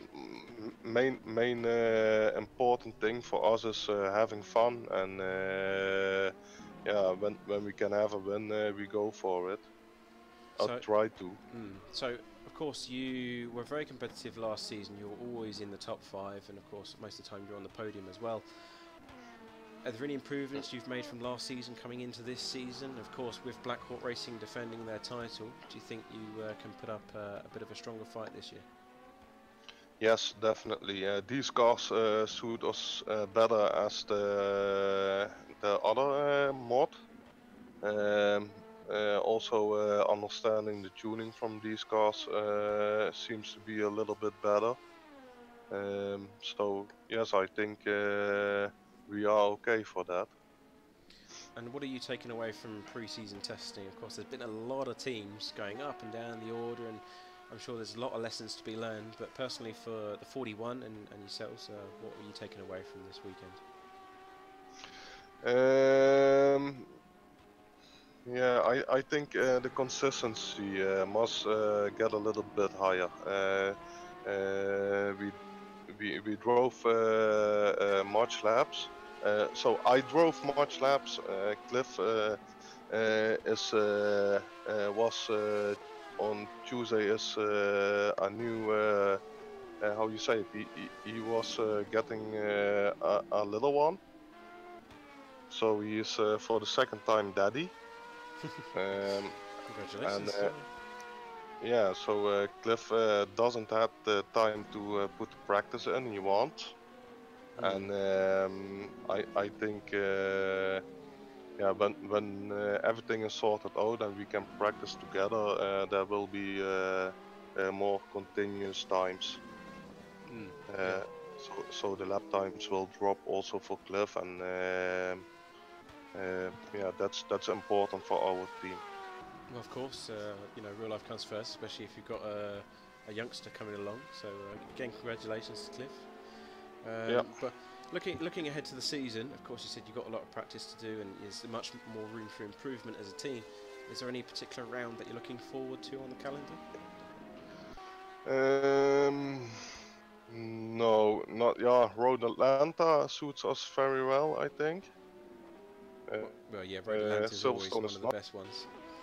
Yeah, and yeah, Sebring is also a very good one. So I think this evening will is a good preparation for that race. But for the rest of the tracks, they are all nice, and we'll see what it brings. Well, there's only 4 minutes left in the session, so I'll have to say goodbye to you. But thank you very much for coming in to explain what's happened to the 41. It's been great to watch you guys this evening, and fingers crossed for you in 2 weeks' time for round 1. Yeah. Thank you. All right, take it Goodbye. easy, bud. See you later. Yep. Bye. Okay, so that was Sven Deutschmann, one of the drivers for the 41 Fair Racing team. Again, they led for so long, but it's all gone wrong after several things that have obviously just been discussed. They are slowly catching up to the back of the leading car of Lorenzo Arisi, but with 2.5 minutes left, I doubt it can be done, unless something really, really bad happens. But we won't wish bad luck on any of the other guys. So, quick rundown before we get to the checkered flag. The 44 car of Reborn Racers in the hands of Lorenzo Arisi is going to take the checkered flag in first place. Of course, his teammate Francesco Grasso, amazing stint from him on the first half of this race as well. We'll wait for them. Of course, it's still too early to say. Still 2 minutes left, so they could burst into 1,000 pieces. However, as it stands, they are due to take the lead and win of pre-season testing, and close behind by 5 or so seconds is Pim van Ark and the 41 car of Fair Racing. In third, Alexis Clopano in the AMBU car, the number 20. Great performance and improvement over last season. Usually they could struggle to get to where their current position is, but it looks like they've learnt a lot and definitely upping their game for this year. And outside of the podium, only just by the skin of their teeth after their drive-through penalty, is the number 14 car of Seawolf Nitrace Motorsport in the hands of Born Wollmeyer. And sadly they do not get to sit on the podium, but again, a lot to learn. Their first showing at CFEG overall, and I'm sure they definitely enjoyed themselves this time round. Paul Holt has taken 5th place away from Hansa Racing as they move up into the top 5 positions with the number 33 Fair Racing team, and then Ricardo Boykman with the other Hansa Racing car in 6th. Idus Motorsport finish off in 7th with Alex Tunbridge in 8th. And then we have Justin Habermaker in the 42 Hansa Racing car, moved down to 9th, which is a bit of a disappointing result considering where we saw those guys. This will be maybe the last lap. We'll have to wait and see before he comes onto the Ullman Straight for one of the last times. There's only 15 seconds left in this session before the race is complete. I don't think he's going to be able to get across the start-finish line in time. But Gregor Spulat and the rest of the GTE field will need to complete one more lap though. And oh no, it's last lap for these guys. But the as I say, the GTEs will need to go across, and he's letting him past. He's letting him pass. Gregor Spulat will take first in GTE as he lets the 44 go through for Reborn Racers, take the win, and Gregor Spulat takes home the GTE victory as well. He is of course lined up behind with Turkka Hakkinen, who's just coming through the last sector as we speak, and then we have the Cheaper Hawk Racing car close behind as well. Oh, and a spin for the second place car. That is Turkka Hakkinen in the 25 for Vortex Sim Racing. Nearly makes a fatal mistake on the very last lap. Where is third place? Ron in the 36 car is just entering sector 3 now. I don't think he's close enough to take advantage of that, but what a time to make a mistake. Turkka Hakkinen's team must be absolutely heartbroken if that had been stolen away from them. That second place coming into the last corner now and across the start finish line for those guys. Great racing and great second place for them, and a recovery drive of a lifetime. Here comes Ron coming into the last corner now in third place for GTE, their first showing for Tubahor East for E-Racing here with all 4 of their cars. Of course they are able to secure a podium position the first time round. Great racing then from all of the teams. Pim van Ark, of course, takes second place, and Alexis Clopano in third for the LMP2 field. And it's been an absolutely amazing first round to the season. Of course, no points, only pre-season testing, and a lot of lessons to be learned by all involved. But it has been an amazing experience from up here in the commentary box, and I'm sure by all of those involved down on the track surface as well. Don't forget to give us a like and subscribe if you are enjoying the stream or you have enjoyed this race. Then please don't forget to give us a like and subscribe. It means so much to us, helps us get more views, it helps us and the series as well. So it's within your own interest if you are one of the drivers. And of course, subscribing lets our channel become more of a centerpiece and more well spread around YouTube, so don't forget to do that as well. If you are interested in joining in this series, of course it starts in 2 weeks time after today, and that is the first round at Road America. There are several other teams that are looking to join as well. There are about 44 cars registered, 41 cars registered. Of course only 33 of them showed up this evening, which is a bit disappointing. Would be nice to have an extra few cars on board with us, but only 40 cars can take place throughout the entire series. So don't miss out. Feel free to visit us on our website, www.checkeredflagendurance.com. Congratulations to all of the winners, and I'm signing off for the stream this evening. Take care and goodbye.